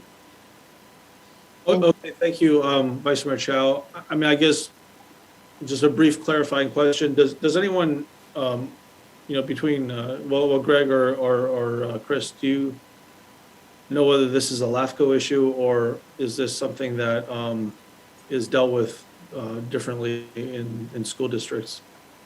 So it is that I actually, it's actually not a LAFCO issue. I initially thought that it was. I believe it's this County Office of Education is the agency that's responsible for setting or changing school district boundaries. Interesting. Yeah, I understand there is a county redistricting committee that makes a decision on school boundary change. So I'm guessing that might be the committee. And there is even an appeal process. If that committee doesn't agree, you can appeal to a state for this particular issue. Okay. Oh, well, I do see a couple of hands raised, Vice Mayor Chow. And so focusing on Vice Mayor Chow's item here, Councilmember Moore, did you want to speak to any of that? Yes, I would like to hear some comments about the feasibility of having that change. When you look at the Apple campus, the headquarters is assessed at $832,000. That's the spaceship part, and then south of that is $675,000. But I think procedurally. I could say million. I'm off one. It's 832 million versus the 675 Okay, got it. million. I just want to make it, just to clarify what I was asking. If you support any of these items, we're just on a procedural, right? We're not discussing. Right. No, I support it. But I would like to know if there's the feasibility from staff of spending our time on this, because I think it would be challenging to ask for the funding shift. But if it's possible, I'd love to hear it. So I'm certainly like to hear some information about this. I'll indicate some interest there. All right, and Councilmember Woolley, did you want to speak to either of the items that Vice Mayor Chow or any of the items that Vice Mayor Chow brought up? Yeah, that all of the above, but specifically the school, absolutely. That is one of the, if not the most highest issue of the community. And so I do think we need to really take a look at that and do whatever we can. If it's not possible or something, no, I don't accept that. I think we ought to be looking at it as hard as we possibly can. Our schools, our children are the ones that are being shortchanged. So, okay. Yeah. Thank you, Councilmember Woolley. All right, so we'll leave it at that. I see the support for it. I'll speak with our city manager and city attorney, assistant city manager tomorrow, and come back with what some of these feasibilities are for our scheduling going forward into the foreseeable future. So at this point, we are at the end of our agenda. Thank you very much. It's been a very good meeting. I thank staff. I know that this is a set of items that were a long time in their development, and appreciate all the work that's been done obviously over the years. A number of people elected, appointed, and in the community.